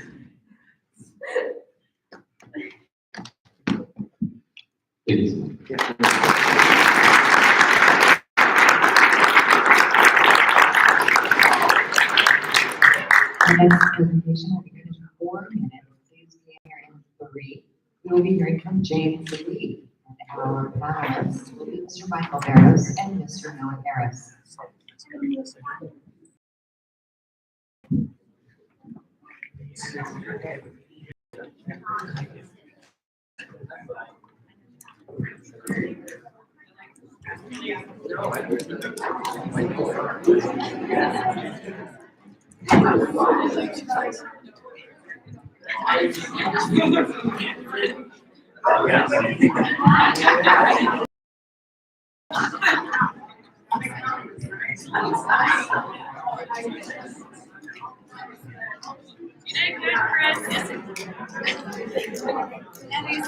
Yes, I saw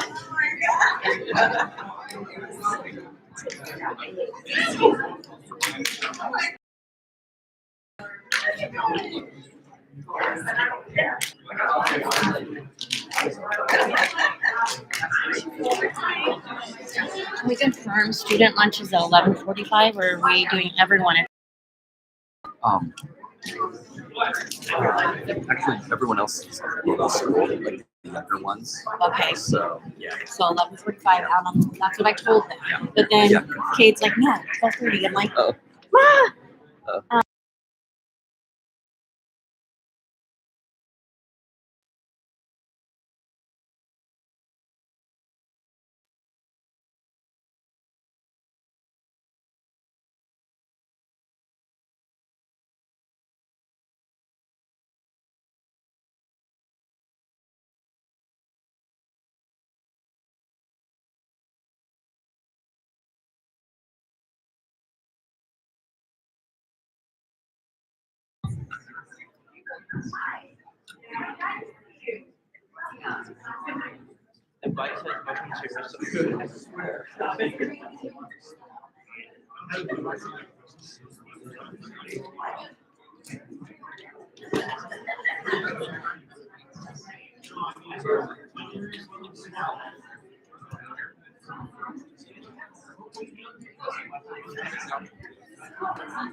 1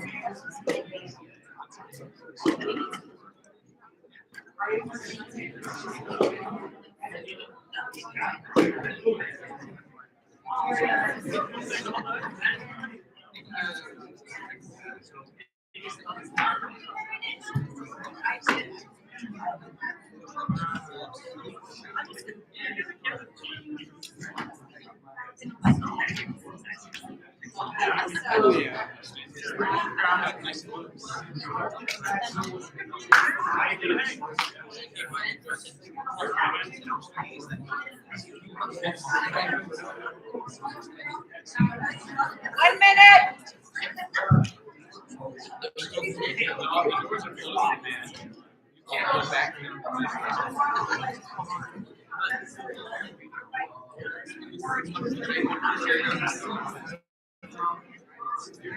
We'll be starting at 1 minute, please take your seat.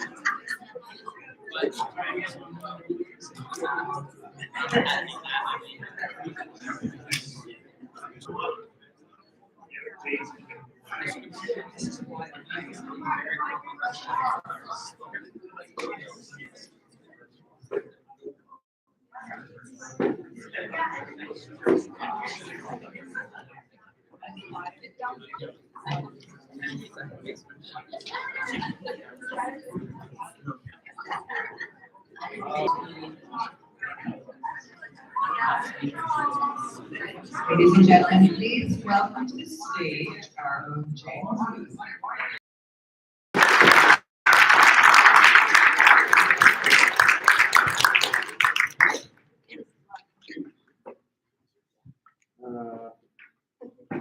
Hello.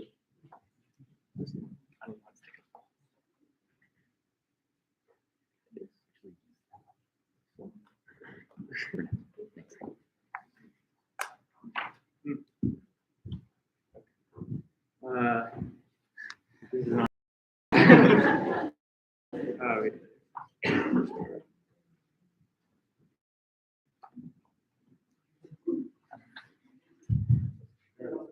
There it is, it's on.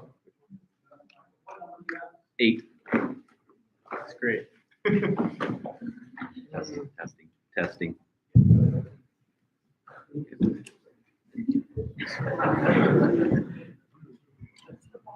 All right, shooting. Hello. Yeah. So my name is James Lee. Firstly, I would like to thank my panelists for being here, as well as my audience. And so I'm here to ask a simple question to everyone here, and that is, what is your favorite story? So this can be either a movie or a book, doesn't matter. But I'm sure you have some kind of idea of what that is. And so there's one thing that all of these stories have in common. They are all trash, all of them. They're all garbage, none of it matters. It's all terrible whatsoever. Just kidding. Problem. So the reason I said that is because when you were probably kind of like shocked and disbelief by me saying that, you didn't probably didn't believe me when I said that they didn't matter, because you think that these stories aren't worthless. They have some kind of meaning. They're important to you. And so that's a question that's always interested me. It's what in the story in particular I'm going to be looking at in video games makes it so that you're able to infer meaning from it. So what makes that possible? And through my research, I found that it is immersion that allows it to happen. What immersion is deep mental engagement. And what deep mental engagement leads to is a personal experience. And so personal experiences are like really important for creating something that is, or an experience that people are able to learn from. And so that can be seen through stories and video games. If you connect with someone personally, they're able to learn meaning from it. And so some of that, the meaningful things that can be inferred through a video game in particular are people are able to connect emotionally with a video game. They're able to strengthen their social connections, and they're also able to procure knowledge. And so with that in mind, I wanted to create a video game for my project. The most immersive video game of all time. I just think that's really high standard to live up to. I just wanted to create a video game, but I wanted to create it with immersion because I think it's something that's really powerful for creating desired effects. So with that in mind, when I first started out trying to create a game, I did not have very much prior knowledge to coding or programming. So most of the game is like 50% programming-ish, and the rest is like my peers. And so yeah, I tried to incorporate immersive elements in my game. So there's 4 types of immersion in the game. There's spatial immersion, which is dealt with the environment the player interacts with. So that's like sensory based. There's systems immersion, which is based around how the game is structured, like the physics and challenge. And there's empathetic immersion, which is deals with the players, how they're connected with characters in or in a game or other players in your life. And then there is narrative immersion, which is just based around stories, and so how stories are connected.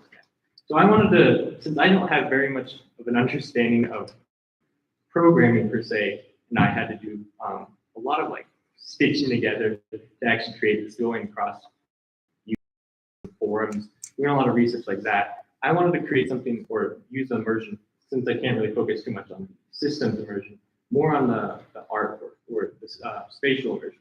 So I spent more time looking at like sound and visuals than anything, so I can create that and have a meaningful impact, hopefully.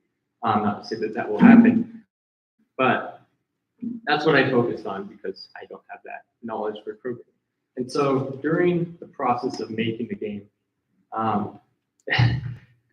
despite, like, I wanted to originally make a 3D game and have all these immersive things in this, but like, since, as I mentioned before, I'm not anywhere inclined to having a high knowledge on how to do that, I stuck to making a 2D platformer that's pixel art because it's simpler to make, but and as I found out, just because things are simpler does not mean it will be easy to make. There were a lot of problems that I came across making this game. Some of them were like, I'd spend working on this one thing, this error that I couldn't figure out, and it would just come down to like, oh wait, I misspelled this, whoops. And so I learned a lot through this experience of how to actually create a game. So now I'd like to show 30 seconds with what that looks like.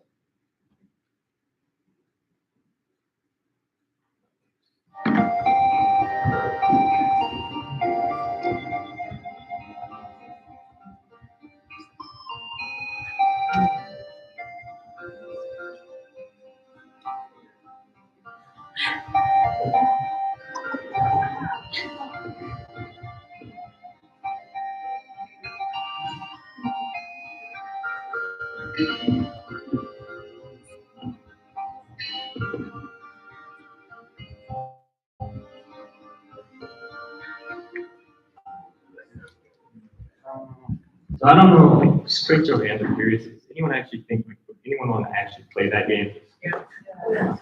That's reassuring. So I guess maybe I heard you with something in there. That's cool. So that's what I tried to focus on. So now to summarize all of this, why does any of this matter? Why does immersion matter? Or why should you care about how immersion is being brought about in the game? And I think what's really important to understand is that without it, you can't make these meaningful decisions. And also that, you know, just because it can create positive effects doesn't mean it can't create negative effects. So it's important to understand how you're being immersed in some kind of either story or game, and then try and realize what or how it's impacting you. I think, is it good or bad? And try and focus towards that good. Thank you.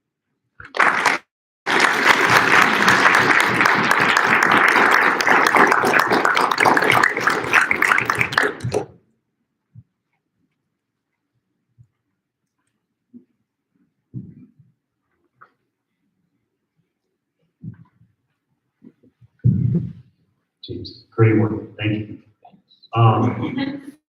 So you touched on the 4 levels of immersion, not to a great extent in your presentation, but to a pretty good extent in the paper. So you have the spatial, the systems or challenge, the empathetic, and the narrative. I don't know if you're aware, like on Steam stuff, it seems like there's a rise in 2D platformers or top-down 2D games, so that 16-bit, 8-bit, things like that. And it seems like that's such a severe limitation on spatial immersion. Do you have any thoughts on why these are becoming popular again after the advent of three-dimensional games?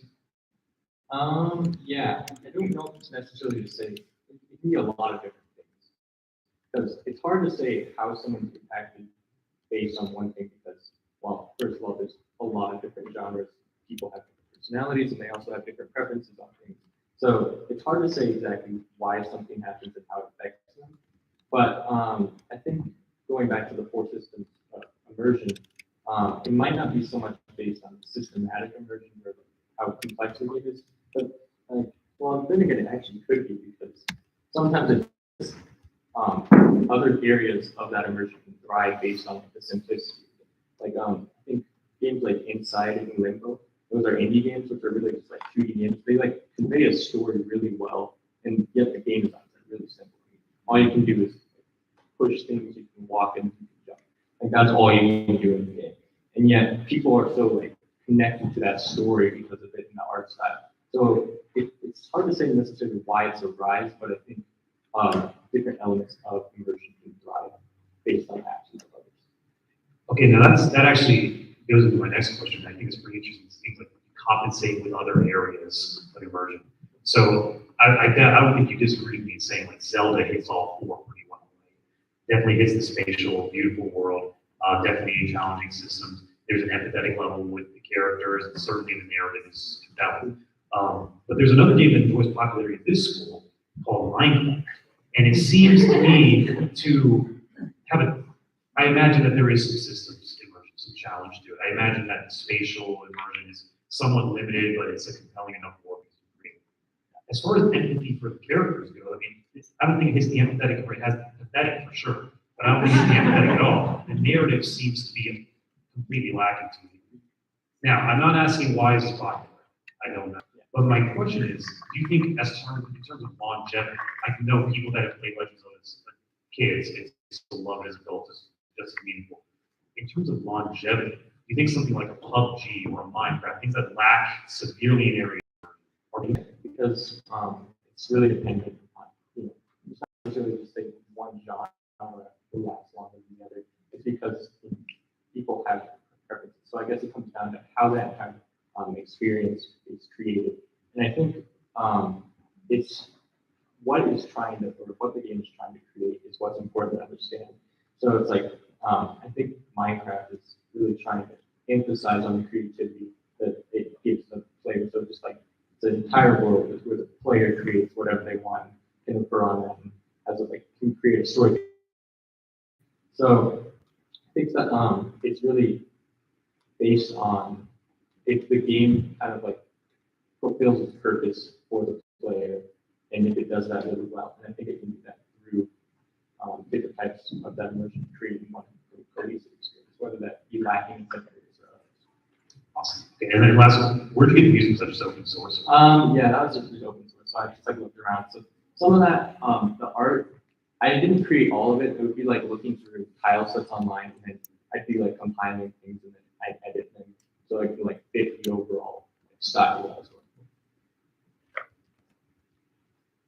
Yeah, I love your presentation of the project. I love that you just you didn't know anything about coding or developing or anything. You just jump right in and make something new.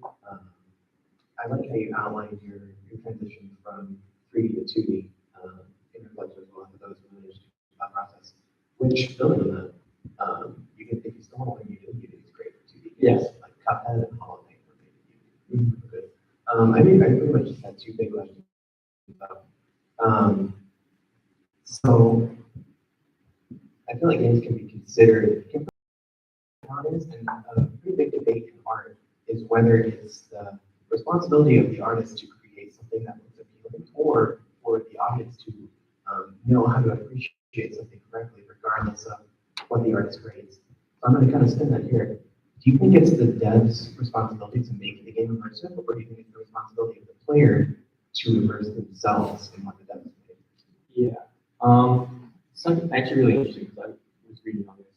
And I think it's kind of both, because it's not to say that the player is just some like mindless creature that just wanders around and whatever the game the developer made. The player makes improvements based on what they're like receiving off of the game. But of course, that can't happen unless the game is actually made. So the game exists or can exist without the player, but then it's up to the player to like find that meaning. So it's kind of a symbiotic relationship. Really, I love that. And that's, as someone who wants to create these immersive experiences, for people, what do you think your next step is going to be? Like, do you have a place where you want to go? Do you have a college outlet where you want to be? Yeah, so I'm planning on going into computer science at ESU, so that's something I want to study. Whether that might not necessarily lead into making games, but that's something that I do enjoy creating, despite how painful it was making it. It's still fun to actually make. So, but coding in general is pretty interesting, just following the thought process. So that's where I'm thinking on going. Not sure if I'll go into the game industry or not, but that's what I'm planning on.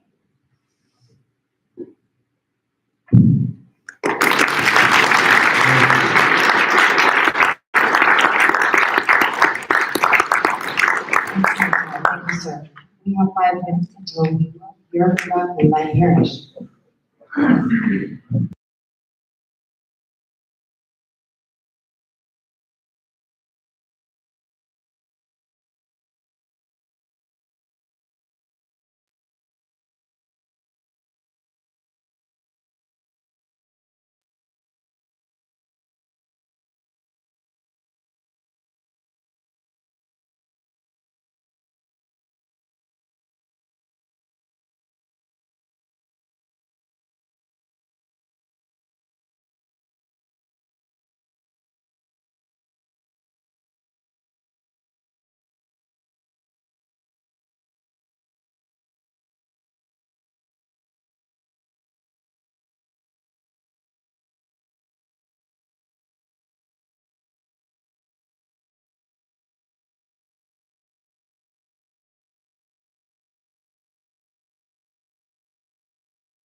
Ladies and gentlemen, Levi is on time for something. Levi is going to be speaking on music through the ages, and our panelists are Mr. Dippy and Mr. Andre Beaulieu.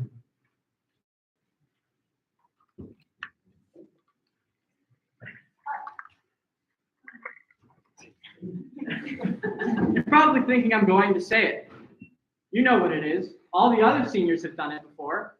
Hi, my name is Levi Parrish, and if you know me at all, I'm not much of a rules person. So when I tried to learn medieval music by myself, just through notation and theory alone, I really struggled with it.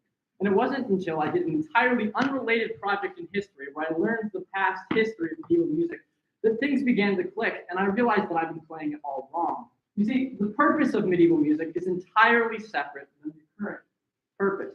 And this led me to my current thesis.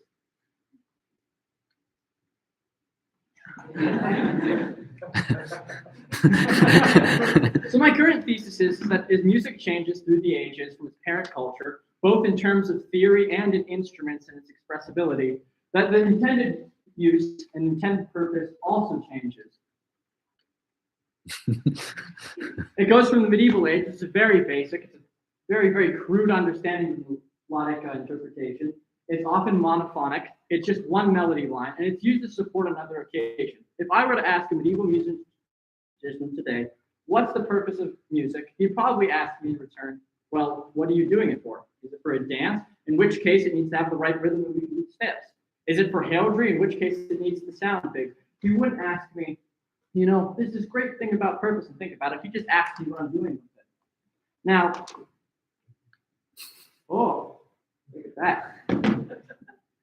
In France, the center of a lot of the bards in Aquitaine, a music revolt goes on, the Ars Nova music revolt. And then this new notation is created, and people start questioning the use of music, and the classical age begins. This is an age of music where music is used for the express purpose of evoking emotion or conveying an emotion. Now, in the next age, the modern age, the age we're starting, I found this very interesting because this is the most complex and interesting out of all of them.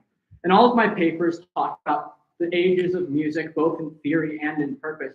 All of the people always theorized that in the age of computers, a new age of music would come about. And so my prediction for the future is that music will be used to set a setting, a mood. When you listen to music nowadays, perhaps it's lo-fi. The idea is that it's setting a mood or an emotional space in which you can navigate for you to do something in. If I were to ask a modern musician, what's the purpose of music? He might ask me, well, what's the mood you're trying to set? So off of this, what's my project? Well, I'm going to create 3 short pieces of music, all with different purposes based on 3 ages of music that I outlined before. 1 medieval piece, 1 classical piece, and 1 modern piece. So what's the process? Well, the first process, I just start writing small musical pieces. Small bit at a time. Most of them I'll write them and I think, well, this is kind of interesting, and I'll just throw it away because it doesn't match. I've written no less than 2 dozen or 3 dozen musical pieces that I just found interesting but had to throw away because it didn't convey my point. And as I wrote more musical pieces and the deadline started approaching and I felt it was safe that I could put my project out there and it wouldn't try to be changed, I began to do recording. Now, before I go to the next slide, I want to take a short moment to talk about digital audio software. I know another one of my seniors is going to be talking about it, and it truly is a wonderful thing. But there's one thing I'd like to add, and that it is a wonderful thing when it works. If I had to describe the biggest thing I learned in my entire project is how to deal with this. The first audio software, I completely downloaded my computer onto a hard drive so that I could re-put it, put it on, watched a whole bunch of videos, and then through a week of tutorials later, I realized that the version I had couldn't do what I wanted to do. So I got another one. And at this point, it started giving me more errors, but I was determined. I spent over a dozen hours reading through forums and blogs to figure out and troubleshoot to find that my sound card didn't play well, so I had to get a new one. But once I got the sound card all set up, it was time to record. This is the audio software I'm using. I had to learn this before I could proceed. It's a very wonderful software, but let's talk about the recording process. So you may see that I have 95 hours and 7 days. And you may ask, well, okay, that's a lot of time in 7 days. How did you do this? Don't tell my panelists, but I skipped school for like a week to do this. So I holed myself up in my room and I just wrote music for hours. I had picked out the general pieces that I wanted, but I wasn't quite sure how I wanted to put them all together. So what's the final result? Well, the next time, my medieval piece. Now I knew my medieval piece was going to be monophonic, one melody line, not expressive of emotion. But until I decided that I was going to present this in front of an audience, I didn't realize how boring it was going to be. And since I have limited time, I'm not even going to touch on it.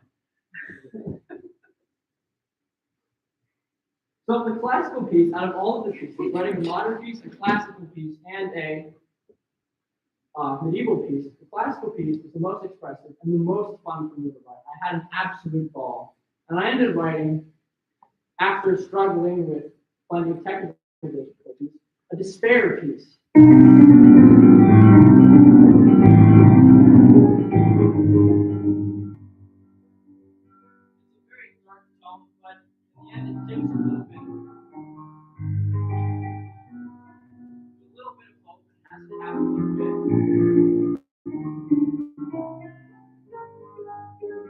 I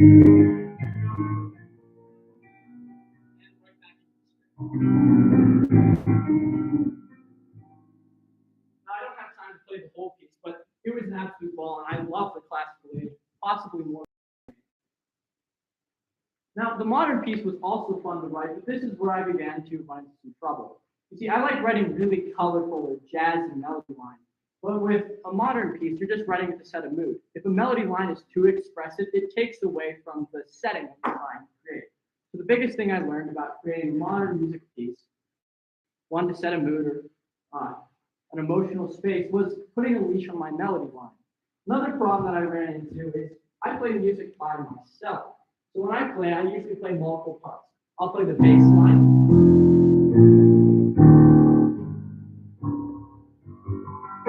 I'll play the chords with it.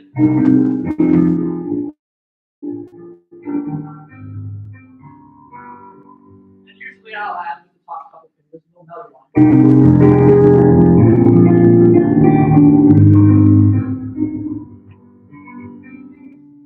Which is wonderful when you're playing by yourself. But when you translate this into playing with multiple pieces, you really have to split them apart. And on to the things I learned.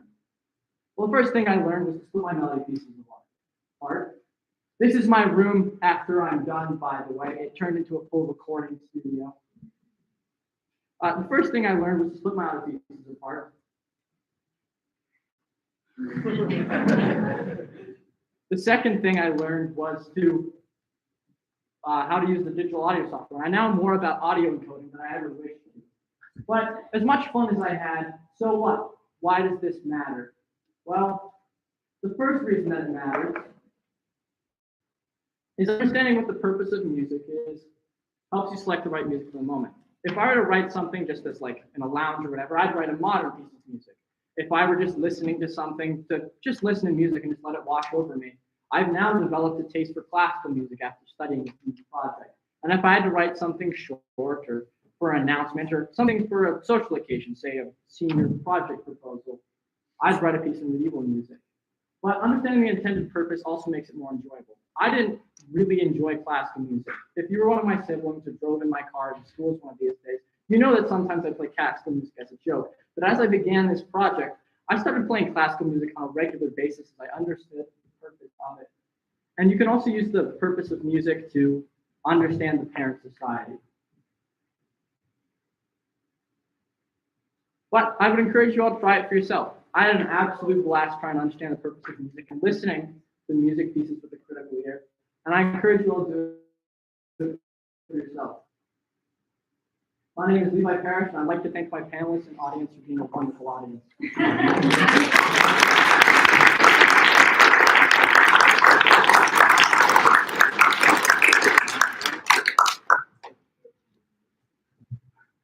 Yeah, that's terrific. I share my pain.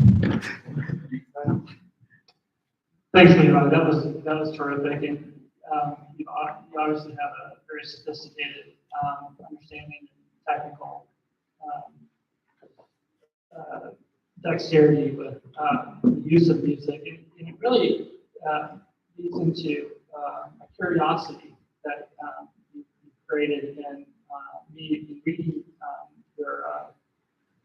your essay about it, and then hearing your topic presented, is that your choice not to play for us the very simple medieval style because it's so boring. I don't blame you for not playing. I understand that. But what it makes me think is how much did the purpose of the medieval style have to do with the limitations on their own sophistication. So, for example, in your paper you say, with only the beginnings of control over the medieval musician was ill-equipped to convey emotions through their work. And so it really makes me wonder how much is the purpose limited to the technological advancement? Well, it's not so much the technological advancement as the advancement in cognitive culture, the melody line. If I play a melody line just by myself,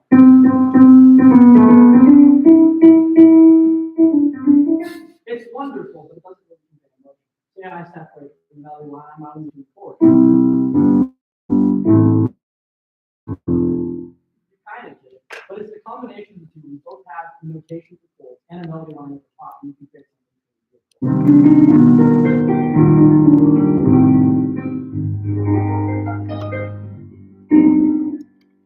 And so if you have the chords and the melody line, it really gives you the chord. It's very hard to express. You can do it, but it's not easy to do without the chords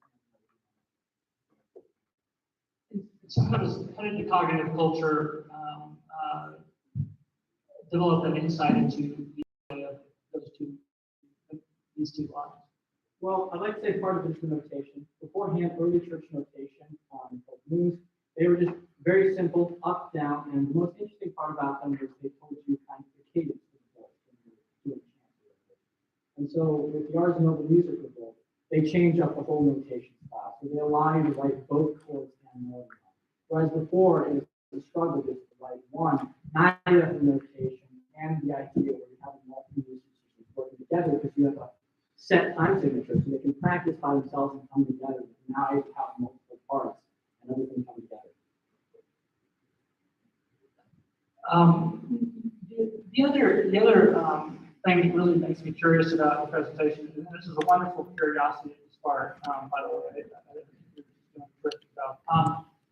is your orientation towards the classical style with the more expressive music versus the, like you said, you had to put your expression on a leash to some extent for setting the mood in more modern orientation. So can you speak a little bit to this competition between artists who are wanting to sort of revert to a classical style versus those who are really leaning into the mood-setting style that leashes expression? Well, as far as setting a mood goes, usually it's not listening to music for the sake of music. I listen to something that's expressive. But when you look at the purpose of the music, what they seem to be doing, they're not doing music that's to express something, rather just music to just kind of actively listen. It's sort of like the oversaturation of music we get in the modern age. It's so accessible. That leads to just like, I'm not listening to music because it's a great piece. I'm just listening to music as a background. So I think that if you talk to a musician who writes modern music, they wouldn't so much say like, as I'm expressing things, though to express it, you need the previous culture to sort of parody off of. You can take very specific sounds that are tied to one genre of music and just capture the entire emotion of that genre, so that you can set up a mood. But I think they're just doing it for entirely different reasons, and that I wouldn't be able to find musicians being entirely expressive that's just writing background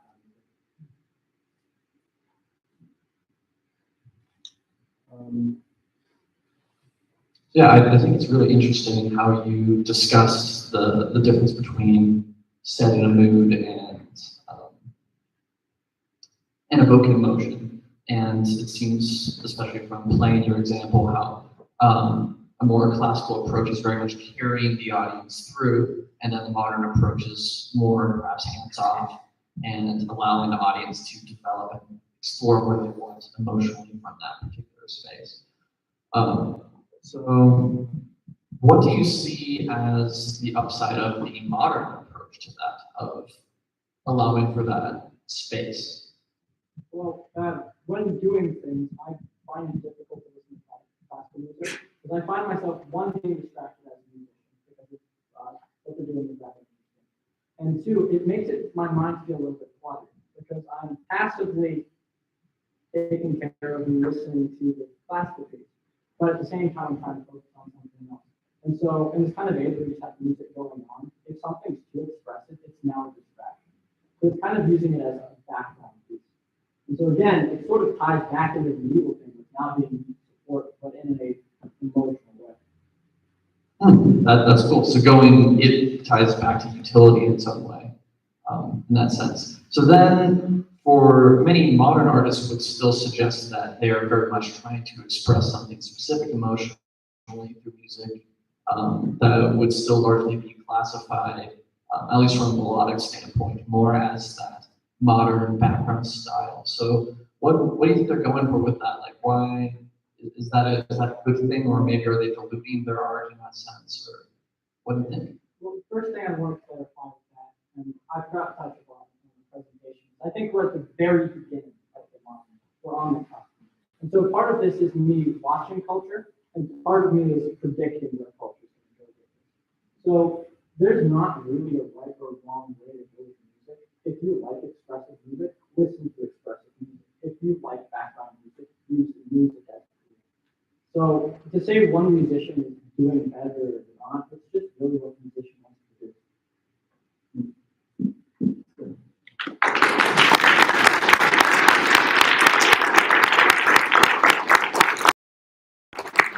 We have a 10-minute break, and we will back together again at 12:10 to hear Jade Yoga.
Levi, or does Jade? This isn't gonna work. Just for the future ones. It'll have to be Is one of Jade- us. Does Jade have it? Testing, testing, testing.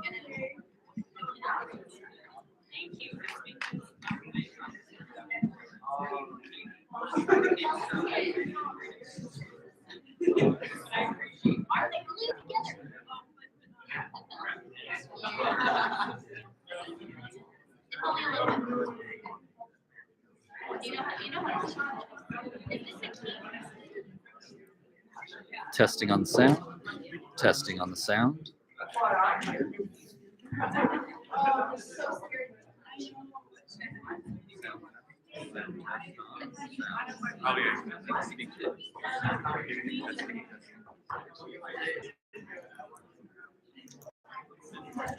Amazing.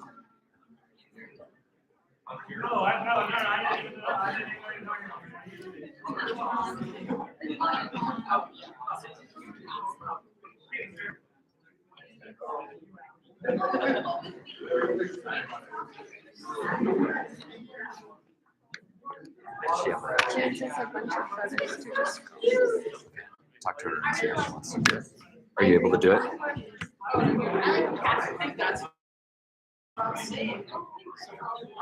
Okay.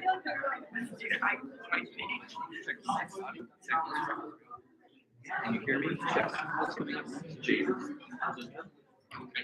You're checking on it. I'm still fighting the type Peter's able to. What's coming? Did you read it? YouTube sent me a message that there's a running expert and they'll stop it.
name is Jadoko. I want to thank my panel and my audience for being. Okay, so to start off, show of hands, who has played chess in their life? Once. Okay, like the majority of the room. Well, as you can tell, my project is on this. My project was originally going to be on just like medieval, but I originally changed it because it was a project with every single form of entertainment. So choosing a singular thing was actually easier. So my thesis is that chess is effective to things such as memory and concentration, and it encourages critical thinking skills and logic, especially under pressure. And a good example of improving said things while playing the game and having fun. So with time, you begin to develop a sense of pattern recognition in regards to like each chess piece and like unique move set, along with backup plans when your king is in check during the game. Memorization becomes easier the more you play. I know chess can seem intimidating to a lot of people, but the more practice, the better you will become and like more familiar. And because this game relies heavily on strategy, planning out your moves is very important, and this pushes critical thinking and also concentration. So for my project, I was going to get a table, paint a chess table like pattern on the surface, and then make my own chess pieces with clay. And I model them after Stonson's chess set. So here's the thing. I know Stonson's chess set is actually like 1849. But I was just being nice with myself because I've seen what the medieval pieces look like, and they're really complicated. I didn't want to take too much time on the pieces themselves. Swanson's is also considered like the standard style of chess pieces and also the most recognizable. So how my research like applies to my project goes towards more the artistic route of chess, and I do go over that a little later, but also along with just getting ideally all the rules down. To all novice and like beginning players, I can assure you the rules get confusing very fast. But with time and dedication, it kind of comes naturally. So here's the things that went wrong. Although I did have a good plan down, I did run into some problems that caused some needed delay. I had sketched out my 8x8 board down, and each square was going to be about like 2 inches. And while painting my squares, I realized that it was actually 8x9, and I miscounted. I don't know how it happened. I could have sworn I counted it like multiple times, but I had to basically redo everything I had done so far. Yeah, that caused some unwanted delay. Also, with my table, I made a stencil with cardstock to make like the squares as like even as possible. Didn't work out as great as I hoped. Also, with the paint, my white squares were acrylic paint, and then my terracotta. I don't have a picture of my table. I'm sorry, but you can always look at it after. But I also got a terracotta. It was a gouache paint. Never heard of it. Apparently, it's water soluble, so the wet acrylic paint touching the other paint started causing it to mix. So it's not actually as noticeable, but that was kind of annoying. I don't think it's actually as noticeable as after I touched it up, but because my project took so much time, I wasn't able to play chess as much as I hoped I could. So unfortunately, I can't really say for me personally, it changed a lot, but I tried as best as I could. And I tried doing as much research as I could to, really simulate what it could have been. So with my pieces, the clay themselves, the white clay dried too quickly, causing a lot of cracks in a surface, while the terracotta clay was the opposite, too soft, caused my pieces to lean a lot. And I had to file them down quite a bit just to get them smooth enough.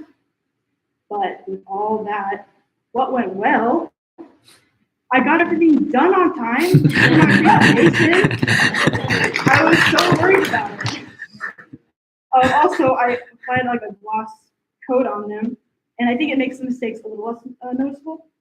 And although I mentioned that cardstock stencil that I made didn't work the way I wanted to, I'm glad I actually thought of something to at least put the shape down, and I could just touch it up later. And this is funny, but originally the knight pieces were the ones that worried me the most because they're the shape of like a horse. I was scared I wasn't going to get the shape down, but to my surprise, they actually turned out to be my favorite. Of all of them, I liked my knight pieces the most. And Something that I did last minute was add cushioning to the bottom of each piece. I had some spare fabric in my room, and because some of the bases were a little wobbly, I think adding the cushioning actually helped. And also, I didn't want, it reduced noise against the tables and the pieces, and also I didn't want the risk of them breaking because I spent a lot of time on this. So how does this project apply to me? So when I said about the whole, like, I went towards the artistic route of my project, this project applies to me in the way that I like to create art. Even though my chess pieces and table are far from perfect, there is like authenticity to it, and that makes them special to me. Gave me more experience in sculpting, which I had done a few times in the past, but not for a project this big. And I just wanted to add a quote that I had found. It's by Marcel Duchamp. He's a French-American chess player, painter, and sculptor. Quote, I have come to a personal conclusion that while all artists are not chess players, all chess players are artists. It's common to hear that chess is war. I mean, which is true. I mean, that's what it's set up to be. But you could also consider that chess is considered to be like a testament to human free will. And one of the things about like human free will is that unlike games that are purely by chance, which is like dice roll games, chess is a game about choice. Each choice can bring both advantages and disadvantages. And with that analogy, I think you could actually consider chess to like life itself, teaching you to also just be creative, have backup plans, and take risks. And before this project experience, I viewed chess as just a game. That was really all. But after I actually see like the beauty of choice being used, each piece like reflecting the social classes of its time, and the artistry, time, and care put into it, that what's made it the game like all of today. So with that, I'll close with this. Not played chess before, I encourage you to give it a shot. But remember with chess and anything really, play in moderation, regulation is key. Thank you.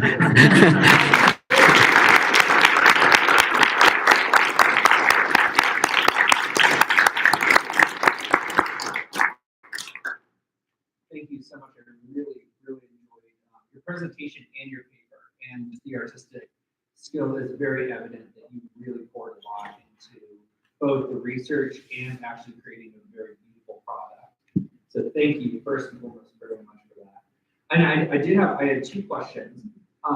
One was you touched about this in your research paper, that there were several variations of chess throughout history, but also sort of regionally that developed, like the Citadel chess and different boards.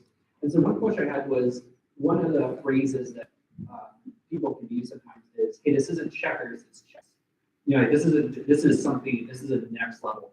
And like you talked about in your paper, there's a lot of cognitive development that comes with playing chess. So one question I had was, do you see, or do you think that this, what we would consider now like a standard chess set, is the standard because those other variations maybe were not as cognitively intense, or they maybe Citadel chess brings closer to checkers? Do you have any feedback on that? Well, I mean, I just feel like as time goes on, like, well, I mean, things change with time, and I just think that like, so you're basically just saying like why this kind of chess has gone further than the others. Yeah. Why did it kind of, so since chess now it covered the whole, what we probably whole world at one point in time, what made this one the standard? Well, for me, I just think that like it just became just the most popular kind. I actually did touch on like a little bit of the Citadel chess. Yeah. And I'm not like extremely familiar with it, but I just know that like, so it's based off of an Indian prince who got killed in battle. His siblings created this game as kind of like, I don't know if it's like a mentor for his mother. It seems kind of weird to do that, but I just know that like over time that was like the basis for chess, and just over time that like more rules have been added, some were changed, and I think that like the standard has just been the most popular because like that's kind of how like it was the beginning, but it just had a lot of changes to it, as it was moving on to like different parts of the world. If that makes sense. Mhm. And I just, yeah, I think that it's just like the most like, it's the one that has less of the longest because like, it kind of was like the beginning of it. There were variations, but this is just the most popular in this area, part of the world. Awesome, thank you very much. The other question I had, and I love one of your quotes at the very end, just, I had it right down because I was like, oh, this is perfect for it. You mentioned that chess has reflected in the different social classes in societies. And so one question I had kind of on the artistic level as well is, there, you mentioned with Citadel chess and just the development over time that there were several pieces added. I believe in your paper, maybe originally the bishop wasn't there, I think, but then they. Yeah, I'm not sure about the bishop. I know, so the beginning was, there was chariots, infantry, cavalry, and elephants. That was reflecting like the Indian culture. But going towards like Europe, they actually had a piece after, before the queen, they had the advisor, but he was extremely, because you know how like in war, advisors were there with the king, so they're like, oh well, a woman, the queen, isn't really in battle all that much, so it doesn't feel like it fits. But they got rid of him because he was extremely weak, because I think he could only move one square diagonally. So, but then they replaced it with the queen, who could have like way more squares to move.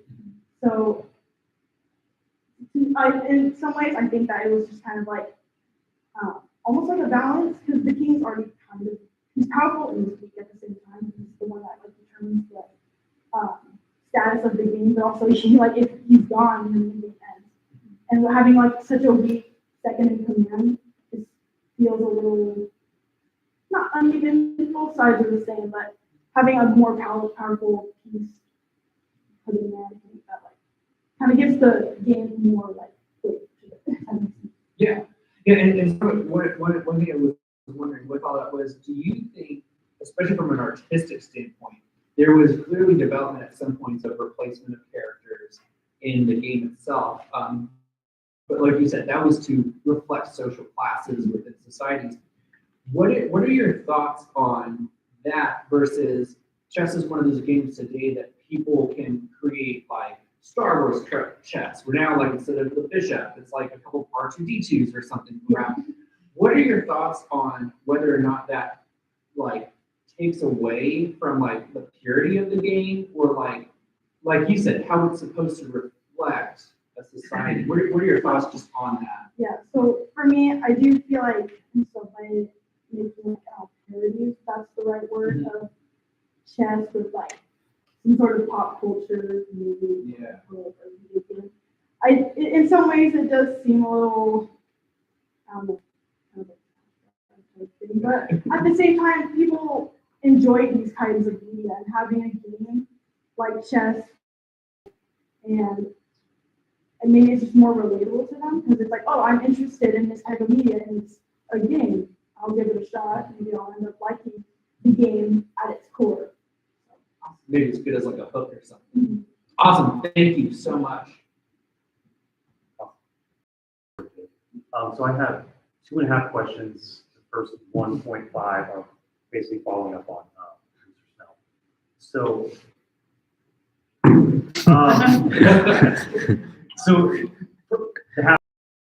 you played Chaturanga? They have a variant section on chess.com. No, but I have heard of it. Okay. What have you heard about it? I've heard that it was like, if I'm remembering it correctly, oh shoot, I think I'm getting it mixed up with something else. I was thinking of like the one where instead of pieces being on the square, they're on in the second line, you said. That's probably something different. Oh, I know where it needs to go. I think so. It needs to go. Yeah. Well, the Chaturanga, basically embodies the predecessor to chess. They have a variant section of chess.com, and it's woefully unbalanced. It's a really poorly made game. You got the Alifa, that's got the big L, the counselor is more or less useless. So it seems like you trade the developments through your essay. 15th century counselor becomes the queen. I think it was 15th century. Eventually, you get the ability to castle. It used to be a stalemate would be a win. So it seems like you used the word just now when you were speaking, just now you used the word balance. It seems like some of these developments are going towards balance. So one assertion that's made it's mentioned in the Queen's Gambit, but it's a real thing, is the idea that there's a disparity between white and black pieces.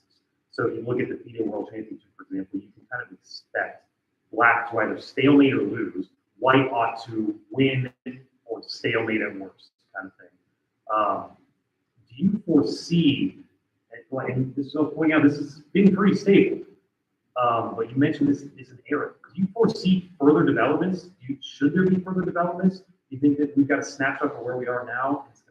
What do you think on that?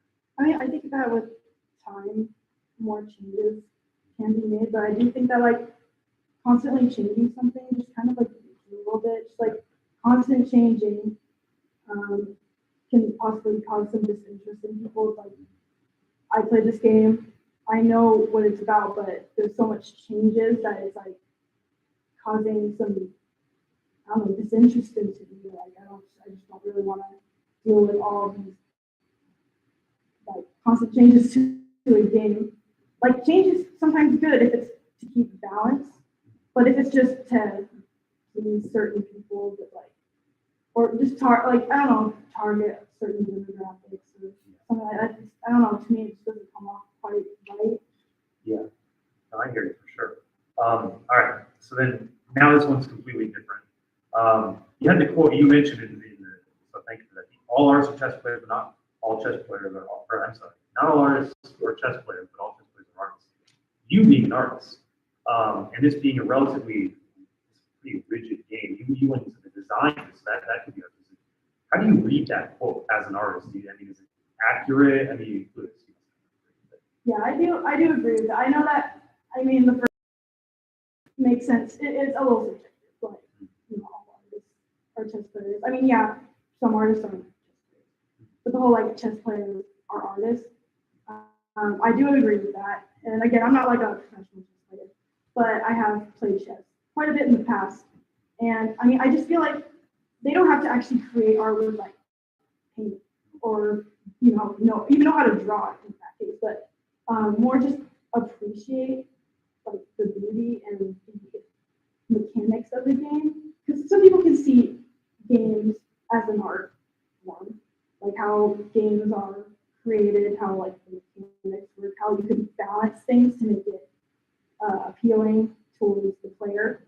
I think that like if a chess player has like appreciation for the history and like the design and each piece in like the history of its class, I think that they can be considered artists to a certain degree.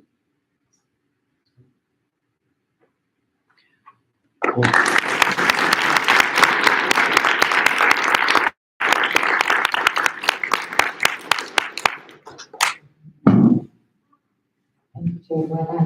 We have time for a lunch break. We will break until 1:15 when AJ's basically her interview so earlier. Thank you so much.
Perfect. No, that's perfect. See you in a bit.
Welcome back from lunch hour. Ladies and gentlemen, we will now be hearing from Alec A.J. Colgrove.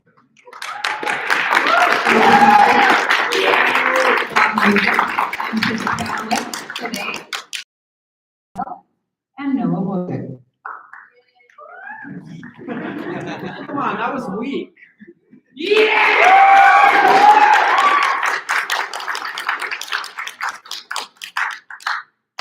I'm going to follow suit as the rest of my seniors have and go ahead and introduce myself. My name is Alec Colgrove. Before I begin, I'd like to thank my panelists and my audience for their time in listening to me present. I want to start with a quick question. By a show of hands, how many of you listen to music today on your commute to school? Okay, a significant number.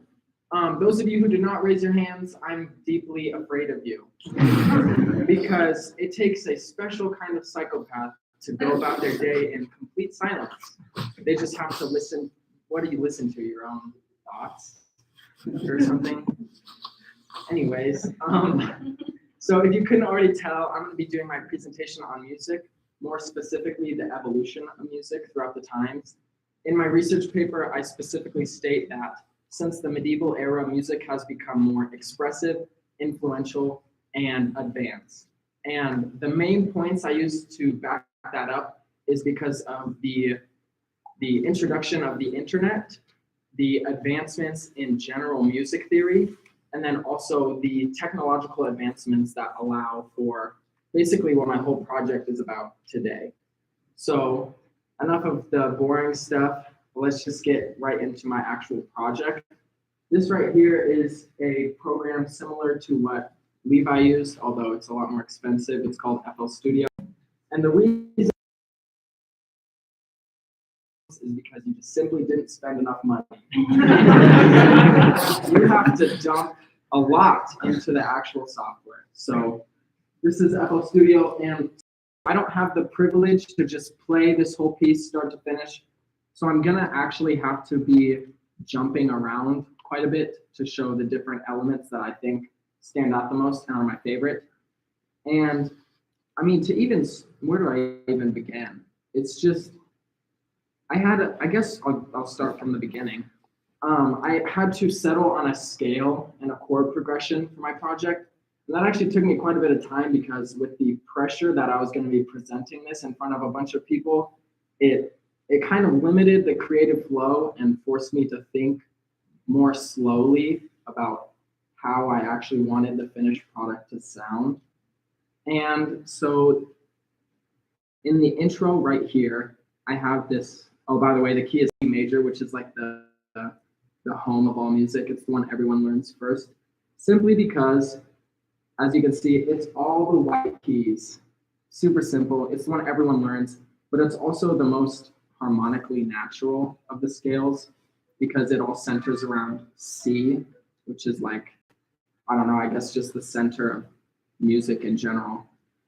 So I'm gonna start with the intro and then let it just ride for a little bit, and then I'll explain what I did in these different segments. So here's the beginning of this for you.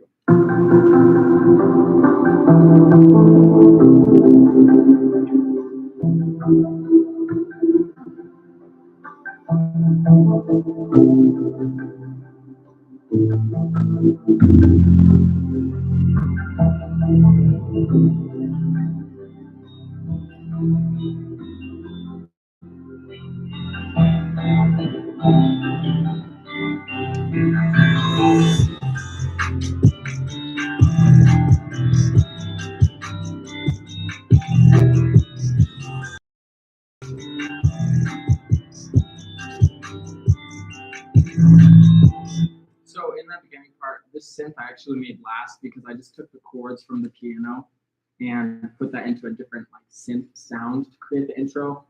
And the piano you hear is basically the main element. I can look at the MIDI real quick of that. That's what the MIDI looks like. If I just play it by itself, you can hear it.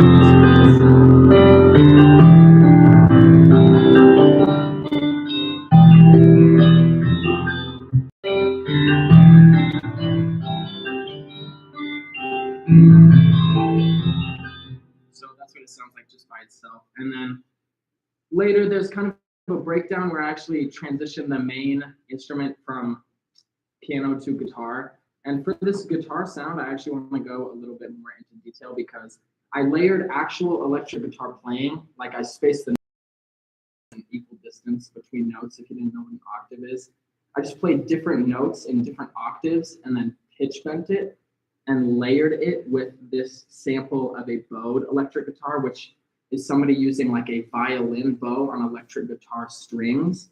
And so both of those layered together created this guitar sound that's in the bridge right here, and I'll just let that play.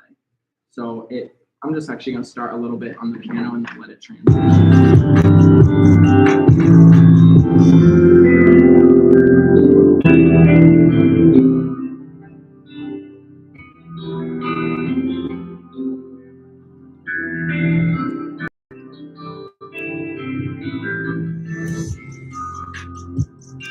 Right back to the trapping part, which trap is just a lot of really short, choppy percussion sounds, which is it's a little bit more synthetic of the genre, but kind of more my preference. And then since we're a little bit crunched for time, I'm just actually gonna let this piano solo at the end kind of ride out for as long as time will allow me to do a quick wrap up. And then this is still at the kind of slower guitar part, but then it changes to a piano solo at the end. But I actually added last minute. I hadn't originally planned to have this in the piece at all in the first place. So here's that for you.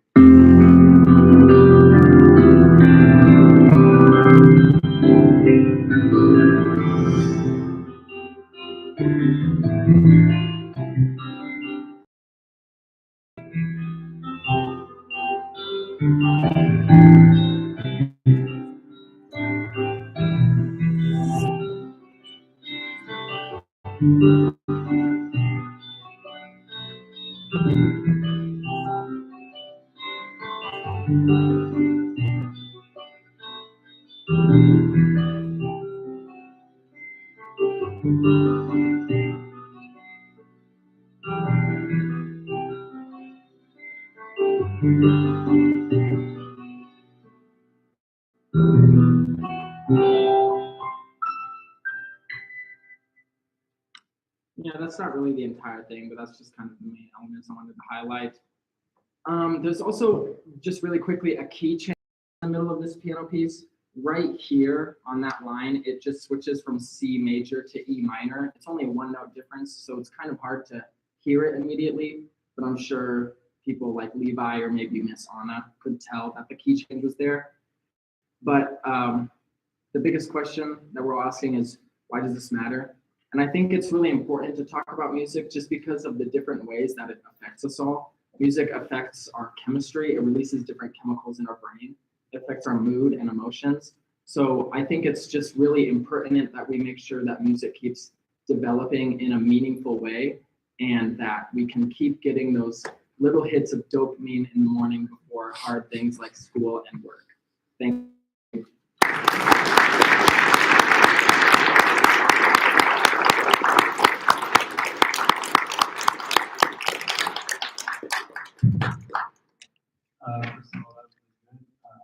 know you really like music just based off of like your reflective essays. And it's kind of really cool to me too because I'm making music. But my first question was more of like the process. Like sometimes when you're writing a piece or a song, you have like ideas for various parts of the song, but you don't know quite how to start the song or end the song. Did you have like a beginning and end in mind when you wrote this, or did you just have little pieces you connected together and then had to find a way to bring them all together? So basically during the chorus, it has the really hard-hitting trappy drums and what's called an 808, which is a synthesized bass. I'm sure you could hear that the bass was hitting quite hard compared to something like a bass guitar. But I knew I wanted to have the chorus really hard, and then it transitioned into a post-chorus with what's called a re-space, which you heard is a bit more smooth sounding. I knew all the different parts I wanted in it and how I was going to transition those parts. But like I said in the actual presentation, I had no idea where I wanted to start with like a chord progression or a scale. That actually took me the longest. I think I was brainstorming for like a couple hours on like how to actually start. So to answer your question, yeah, I had pretty much all the ideas I needed. I just had no idea where to begin. Okay. I think you have a new favorite artist. Thank you. Like your music is so good. In fact, one of my favorite artists, I emailed him and he emailed back. It was so cool. And his music's similar to yours, but you have this connectivity. As you change the meaning to it. A couple questions, and I want to touch on some of the morality of music. Do you know how to play an instrument? I do. I know how to play piano, and I'm in the process of learning guitar. But since I learned piano first, it's been kind of hard just because they're organized differently. They're similar, but they're different, and so all the skills don't really like translate super smoothly. So I'm still in the process of learning guitar, but I know piano. I don't know how to read sheet music just because I play by ear. I can hear something and play it after some trial and error. And I also just know a lot of the music theory, like the math behind the music. And so that's gotten me to produce stuff like this. Could a person without studying theory produce like this using technology? Yes, I think they could. Like if I actually just really quickly go into this right here, there's this I don't know, what do you want to call it, icon right here. This actually has all of the different scales just in music in general. So right here you can, if I click and drag this in, it'll place a major scale. And like if you look, the note I clicked it in right there, that's G sharp major. And then boom, that's the scale right there. That's all the notes that'll sound good together. I personally don't use this.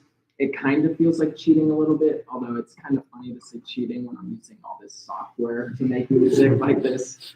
But yes, I think it is possible for someone with very minimalistic knowledge in music to be able to, maybe not something quite this good, but something that has a like deep value to them. You know what I'm saying? Do you foresee in the future people who do just use the software without learning the musical instruments, without learning music theory, creating a commodity, putting music on, say, Spotify or something? Do you see any more issues with that, or is it all good? Do you think someone can be as skilled a master as you are without studying? So I kind of see there were two questions in there. It's, do you think that, it could get to the point where they don't ever have to learn an instrument and go straight into production, and is it necessarily a good thing? And to start off, I actually know plenty of people who produce without any prior music knowledge. They just jump straight into producing instead of learning guitar, or I'd say piano is probably the most useful for something like this, just because the layouts for everything is very similar to how piano is organized. And then I think the technological advancements that we have come to thus far make it really easy for, like, I'm only 18 years old and I can already create something like this. Granted, I still have a lot of room to improve, but it has its own beautiful elements in it. But I do think that relying too much on the technology and getting rid of that like humanistic element could potentially harm. Like, this piano, I played in the chords and the main note melody through MIDI, which is basically just like a mini piano hooked to my computer. So the chords and everything have all the imperfection that a normal piano player would have, which makes it feel a little bit less robotic. Sorry, that was a little bit of a tangent, but to answer your question just really bluntly, I think getting too reliant on technology will take away the humanistic features of music. That was sort of my next question actually, was about the VSTs and stuff. Like, you kind of just answered part of it, but as accessible and like cool as VSTs are and stuff, like I use them, like my keyboard at home kind of sounds kind of like, but using a VST over it, like through me, makes it sound a lot better, which is good. But do you think that like today, like a lot of people, like you were saying, use VSTs exclusively, do you think that starts taking away from like the old fashioned, like, you know, being in studio, lots of people with instruments, everyone like coming together and making something versus one person doing all the parts themselves on the computer? Mm-hmm.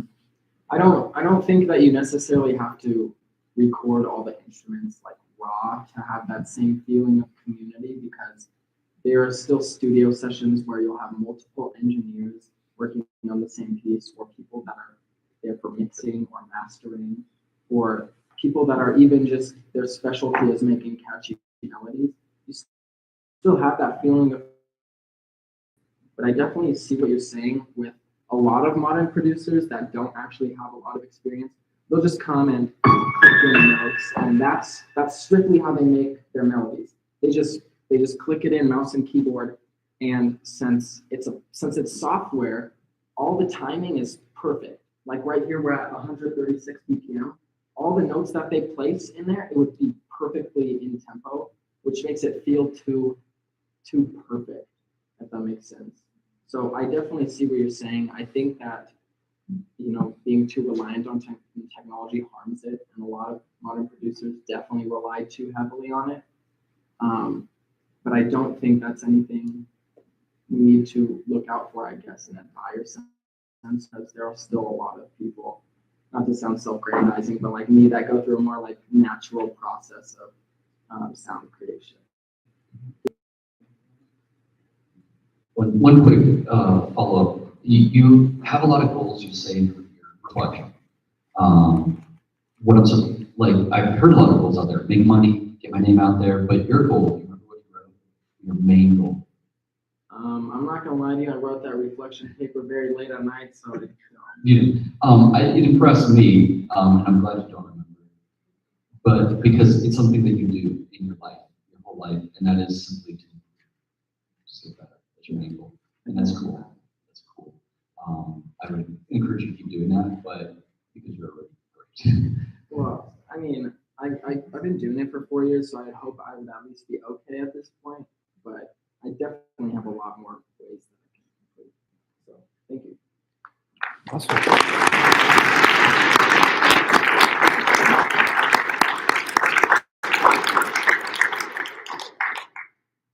We have a pretty quick turnaround. We have 3 minutes before Amber Pierce is on stage. We have Gina Schmidt and Seth Gibney as panelists.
grace you with one last question. How many of you care about art? Any medium of art? Raise your hands. Okay, so I'm going to say that's probably the majority. So my topic is looking at humanism in Renaissance art and then figuring out why it's there and not in medieval art. And actually, I first came to the conclusion that humanism was the change that caused the medieval style to the Renaissance style. So Renaissance humanism is the spirit of thinking and learning in which people decide for themselves what's true and good. It is also the study of classical ideas such as techniques of virtue, grammar, history, conventions of literature, and moral philosophy. Humanism is what made artists focus more on individualism in their paintings. So before, you would notice that in the Renaissance, there's a lot more portraits, and they actually have like character and their faces, they're not like quite symmetrical. Our actual faces, if you cut them in half, they're not symmetrical. That's not very realistic. Because of humanism, there are many subjects and ideas which the Renaissance humanists loved to learn about. One of them was being mathematics, and it was because of math artists were able to figure out perspective and paintings to make them real. So if you were to just try painting a landscape or memory, it would probably look very flat. Because of humanism, Renaissance painters painted people in a glorified form. There are new paintings in Renaissance paintings, but there's not in medieval paintings. And that's because before it was more of a shameful thing. And then in the Renaissance, they thought of it as a good thing. They showed people as like the beautiful form that they are. And so for my project, I wanted to contrast the different styles to the best of my abilities. We could probably go a little bit more. There we go, that's it. Okay, so what I decided to do for my project was I chose to paint the Virgin Mary. It took me a while to figure out that I wanted to paint just her. I was going to originally paint just Mary and Jesus, but I had never painted people before, so that was going to be very difficult. And in the Renaissance, I've seen a lot of pictures of baby Jesus, and sometimes it's buff baby Jesus. And I really wanted to do that, but I did not want to make a monster. So this is what I first started with. I just covered the back with basic colors that I chose. You see it is going to be your left, and then your right. This is the medieval side, and then this is the Renaissance side. So first things first, what I usually do for my paintings is with white paint, I lay out where I'm going to have the figures go in the background. For the medieval, there's not going to be much of a background, so I just did that only for the Renaissance side. First thing is I filled in the background, and then I painted in the Renaissance Mary's body. I tried to make it more realistic, shade her in kind of like foolish, but also she is mostly depicted as young in most Renaissance paintings, so she's going to look a little bit small and frail, but also more like, well, the beauty standard at the time for a woman was a little bit more poor, should I say. It meant you were wealthy. And then I started painting in the medieval Mary's body. At first I made her she looked like a Lego character. She was very blocky, but it felt a little too flat. In medieval art, was more flat, but there was still like some shading to it, to like the idea that this is not a man, this is a woman. And then I decided to start filling in some pillars. A lot of Illuminated Manuscripts, they had decorative pillars in the back for like royal rooms.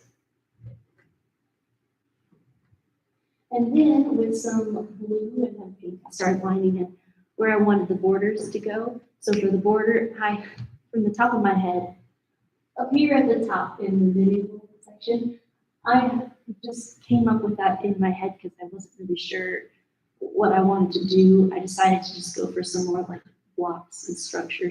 And in all honesty, I was inspired by the art from Sleeping Beauty. And then so I started filling that in, and then I wanted to get as much gold as possible in there. So gold paint is actually quite a pain to deal with. And then I started painting in the little landscapes at the bottom, because with these landscapes, I wanted to show like the actual like style idea. So for the medieval, it's gonna look very symmetrical and flat. It's still gonna have like some, like you can clearly see there's hills in the back and there's hills in the front, but it doesn't look quite realistic with shading, all that colors. Then I started getting into the Renaissance one, which I was gonna basically copy the background of the Renaissance Mary.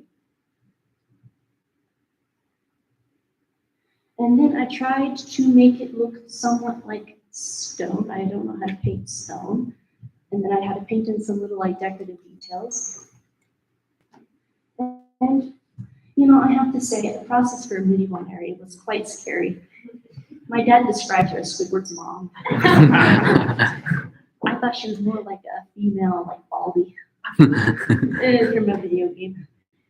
I have a much scarier picture of her without any sort of like makeup on. She looked dry and crusty. Then I gave her hair, thank goodness, a little veil. And then I started painting in the Renaissance Mary, and I really wanted to learn how to do skin tones. I wanted to learn how to add in the right shading for the skin. And then the process for her was a lot easier because, well, in medieval art, what I did for the medieval one was actually a little bit more realistic for what they would do for their style. Didn't quite look realistic. Sometimes they look a little strange, not quite feminine, but I am a woman and I can look in the mirror, so I know what a female looks like. And the proportions were a little more easy to do for the Renaissance. And then this is what I started putting in the gold. The gold was, I was told it was difficult, and the gold is actually not difficult. It was actually very easy. The problem was the glue. The glue was disgusting. I bought some glue, it came out as a solid. I had to hit it a bunch with a paintbrush and turn it into a liquid. And, oh no, go back. First I'm gonna reveal it because painting, the whole process of just painting took me 3 days solid. And then the gold took me 4 days because it was such a pain to actually get some good glue. No.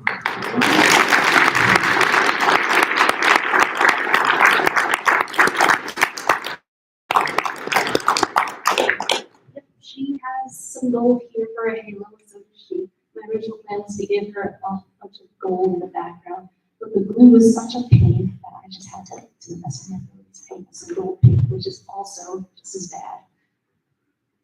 But this is the final product, and this was very fun for me, actually. I love looking at the contrasts and styles. I love trying to figure out how to paint people. I've never done that before. It is kind of a pain, but still fun. This is not how I would paint people. I was limited in my artistic abilities because I had to copy the style. I would probably do something a lot more abstract if I was to actually paint some people. And then, no, I'm going to go back to that slide. Thank you. So in the beginning, I asked, why is art important to you? And basically, the whole point of this is, I just wanted you all to leave here today thinking about why is it important to you? Because we use it every day. We use it for music, use it actually for like painting, we read art, poems, art.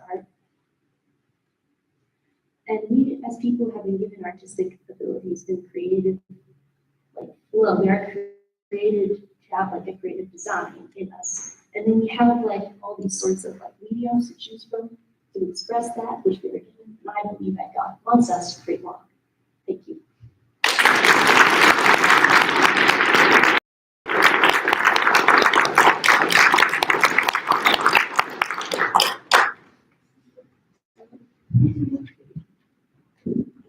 So we heard earlier today that Elizabeth Forbes also worked with gold foil. Did she give you any tricks on how to use Well, first I used some of the, it looked like expired milk glue, and then I got some Mod Podge, which I couldn't pronounce for a while, and that just dried too much. So finally I used some of her glue, which was still great. Although in my experience, I've learned that I think even with still difficult to put it on flat over already some bad and some paint.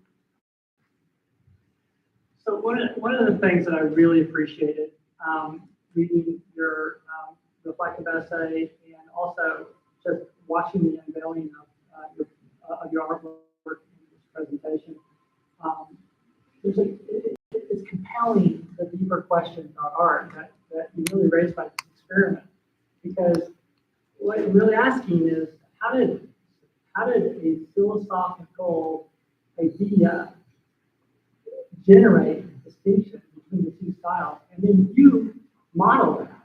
And so by illustrating this to us, it really makes us think about things that are not easy for us to think about. It's hard to think about the driving philosophies behind an era or behind a style. And so I guess I have some follow-up questions about that part.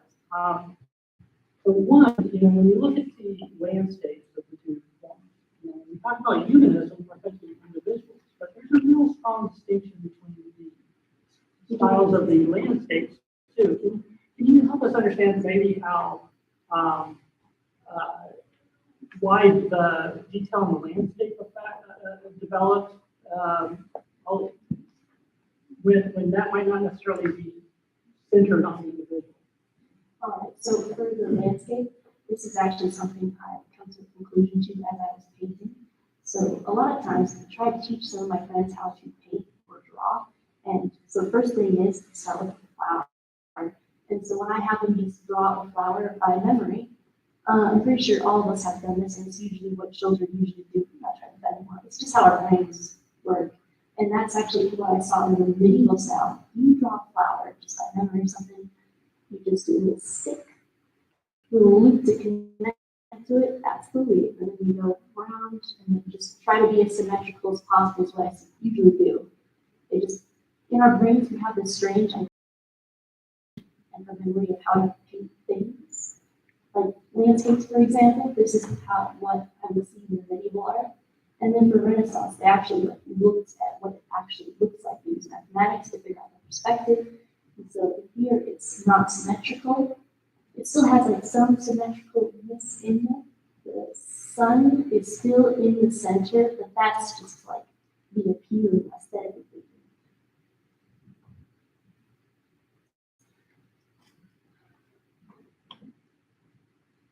So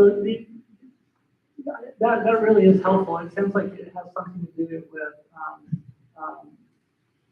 painting from one's eye rather than actually just engaging with the material world and then painting by engaging, something like that. Does that sound familiar to Because things that use models and examples, around this time, they used to go back to the classics, and that's where humanism came from. And so they also looked at Greek statues, and that is what they also got inspiration from, how to paint people, the proportions and all that. And they didn't really do that here, and that's why it's a little strange. You can tell it's a little bit of help, but it's not quite realistic still. And we have art styles like that today, like turn cartoonish styles. They're still beautiful, even if they're not realistic. So I guess I have another follow-up question about this, how humanism interplays with the style. Thinking, and I think that you provide really persuasive evidence of some of these markings of humanism in the paintings of youth and math, the attention to detail are markings of humanism. But I just wonder, and I just want to hear your thoughts about this. I wonder, what if there was a focus on that? What if there were a focus on that the individual can come to truth through their own sort of experience, which is something that we discussed a little bit in paper. Could that happen without humanism and still have the product of Renaissance art? Yeah, so without the focus on the individual, do you think we'd still have all these other markings of Renaissance art? But if we just focus on the math, I mean, if there was a eruption of enlightenment with math and with classics, the Greek classics, without the focus on the individual, without necessarily that aspect of humanism. Do you think we did that product in the Renaissance? I'm going to say yes, because basically, for humanism focus on the individual, we as people, we are just creations of God, nature, and well, nature. If we were focusing on the individuals and paintings, and for some reason, the medieval Renaissance was solely like an era of the landscapes, I'm pretty sure we would still see that style change. It would pretty much be just cross out and there. It would just be two bottom pieces here, probably. And no matter what, art is going to evolve and change over time. If we were to take like a time period and section out what the different like art styles are, for us, I'm trying to figure out what that is right now. I would just say digital, and I don't know if that's quite a good definition. Very nice, very nice. A couple things. One is, you gave a, first off, gave a definition for artist something created or formed by an individual or individuals to direct passion or emotion to construct something beautiful. And as I read your paper, I started to feel like I should play devil's advocate just a little bit because because you have a bend towards the Renaissance art, and I'm like, okay, I feel like I should defend medieval art a little bit or ask you some challenging questions. So, do you feel that there is direct passion or emotion in the development of medieval art as well? Direct passion and emotion, I would say yes, especially when it comes to little paintings and illuminated manuscripts. I mean, how long that would take, how would you not have passion? At least free, or at least if you get paid. Well, kind of be some passion, something in her I still like getting paid. I need food. Yeah. Okay. Yeah, I'd say they still have the same passion and emotion, even if the style is different. Yeah. Okay, what about this? Can you complete this thought? What medieval art lacks in perspective and dimension, it makes up for in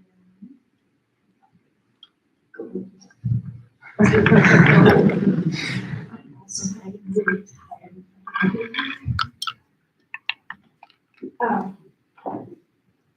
After Renaissance humanism, after considering that, what would you say had like the next greatest influence in your thought, had the next greatest influence on that transition from medieval art to Renaissance art? Are you asking that what's the next greatest influence besides humanism? Yes.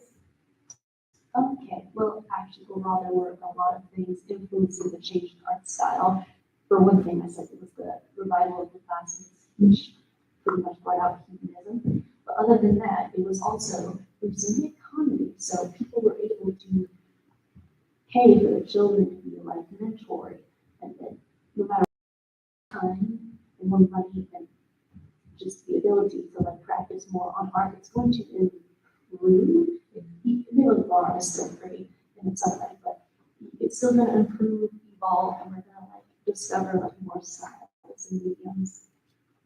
Did you research some of the different types of medieval art, or did you kind of focus on one particular type of medieval art? I did look at all of it, consider doing all of it, but that was quite a bit. So I focused solely on painting because the medieval time, it was a lot longer than the Renaissance. So they had their own few little Renaissance sections within the medieval times, a few different like stages of art styles, such as like Romanesque, let's say pronounce it, like Gothic and so on. And what's your biggest takeaway from this experience? My biggest takeaway is I honestly just learned so much more about Gilding, how to paint people, what I want to try now. Within my limited experience of trying to stay within one style, I have so many ideas. I want to do with Gilding now, put it on everyone and everything. The audience would probably appreciate how much time you spent discussing your struggle with gold leaf in your reflection. I just was laughing for pages. That was hearing your struggle with gold leaf, the types of glues that you use. So I really appreciate the amount of effort you put in. I have a question that's pretty inane, but I just am wondering what would be the typical subject matter of a medieval painting if it weren't a portrait? I try to look at the majority when I saw a lot in common. Usually I saw a lot of like scenes. I feel like the purpose was to tell the story of something. Like there's a lot of like scenes, either crowning a king or something in the Bible. So all the characters, that's why they tend to look a little more the same. And then in the Renaissance, they all focus on giving them more character. In the Renaissance, in the medieval, it was more decorative and well, it was still beautiful. Like everyone, look like a copy of each other. Like background characters all the same. It'll have its own view to it with all the decorative detail, what they wore and such. But that answers it.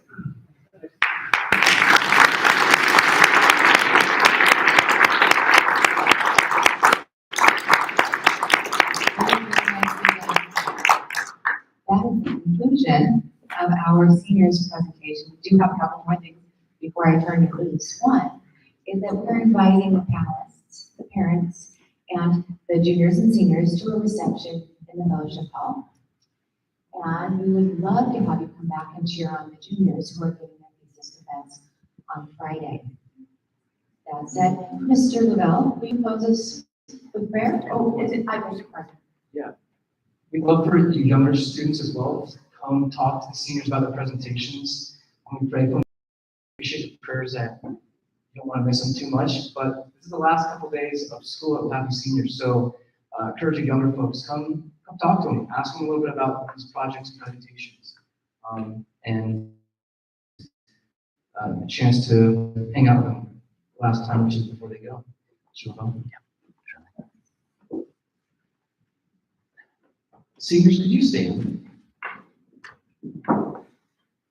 After what you just saw, are they ready to take on this world? I think they're ready. Is the world ready for them, though? No, they are not. You guys are amazing. How about a round of applause for you?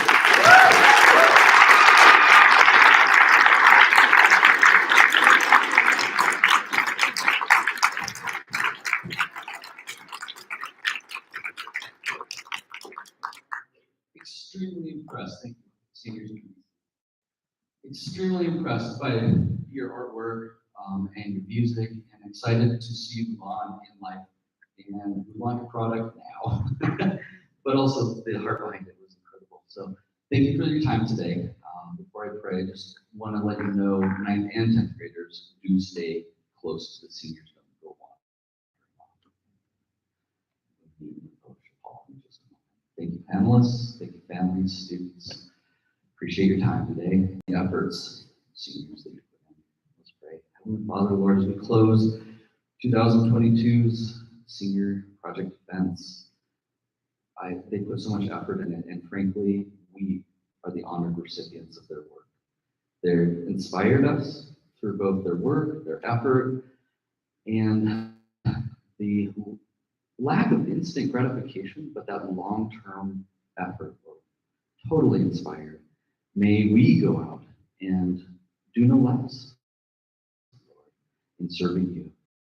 On to great things, Lord, be with them, but always know that BCA is here to support them 100% of the way. Christ's name, amen. You are dismissed.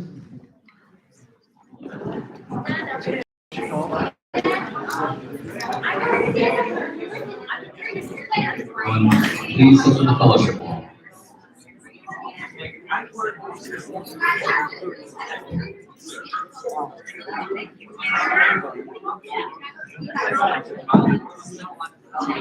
Thank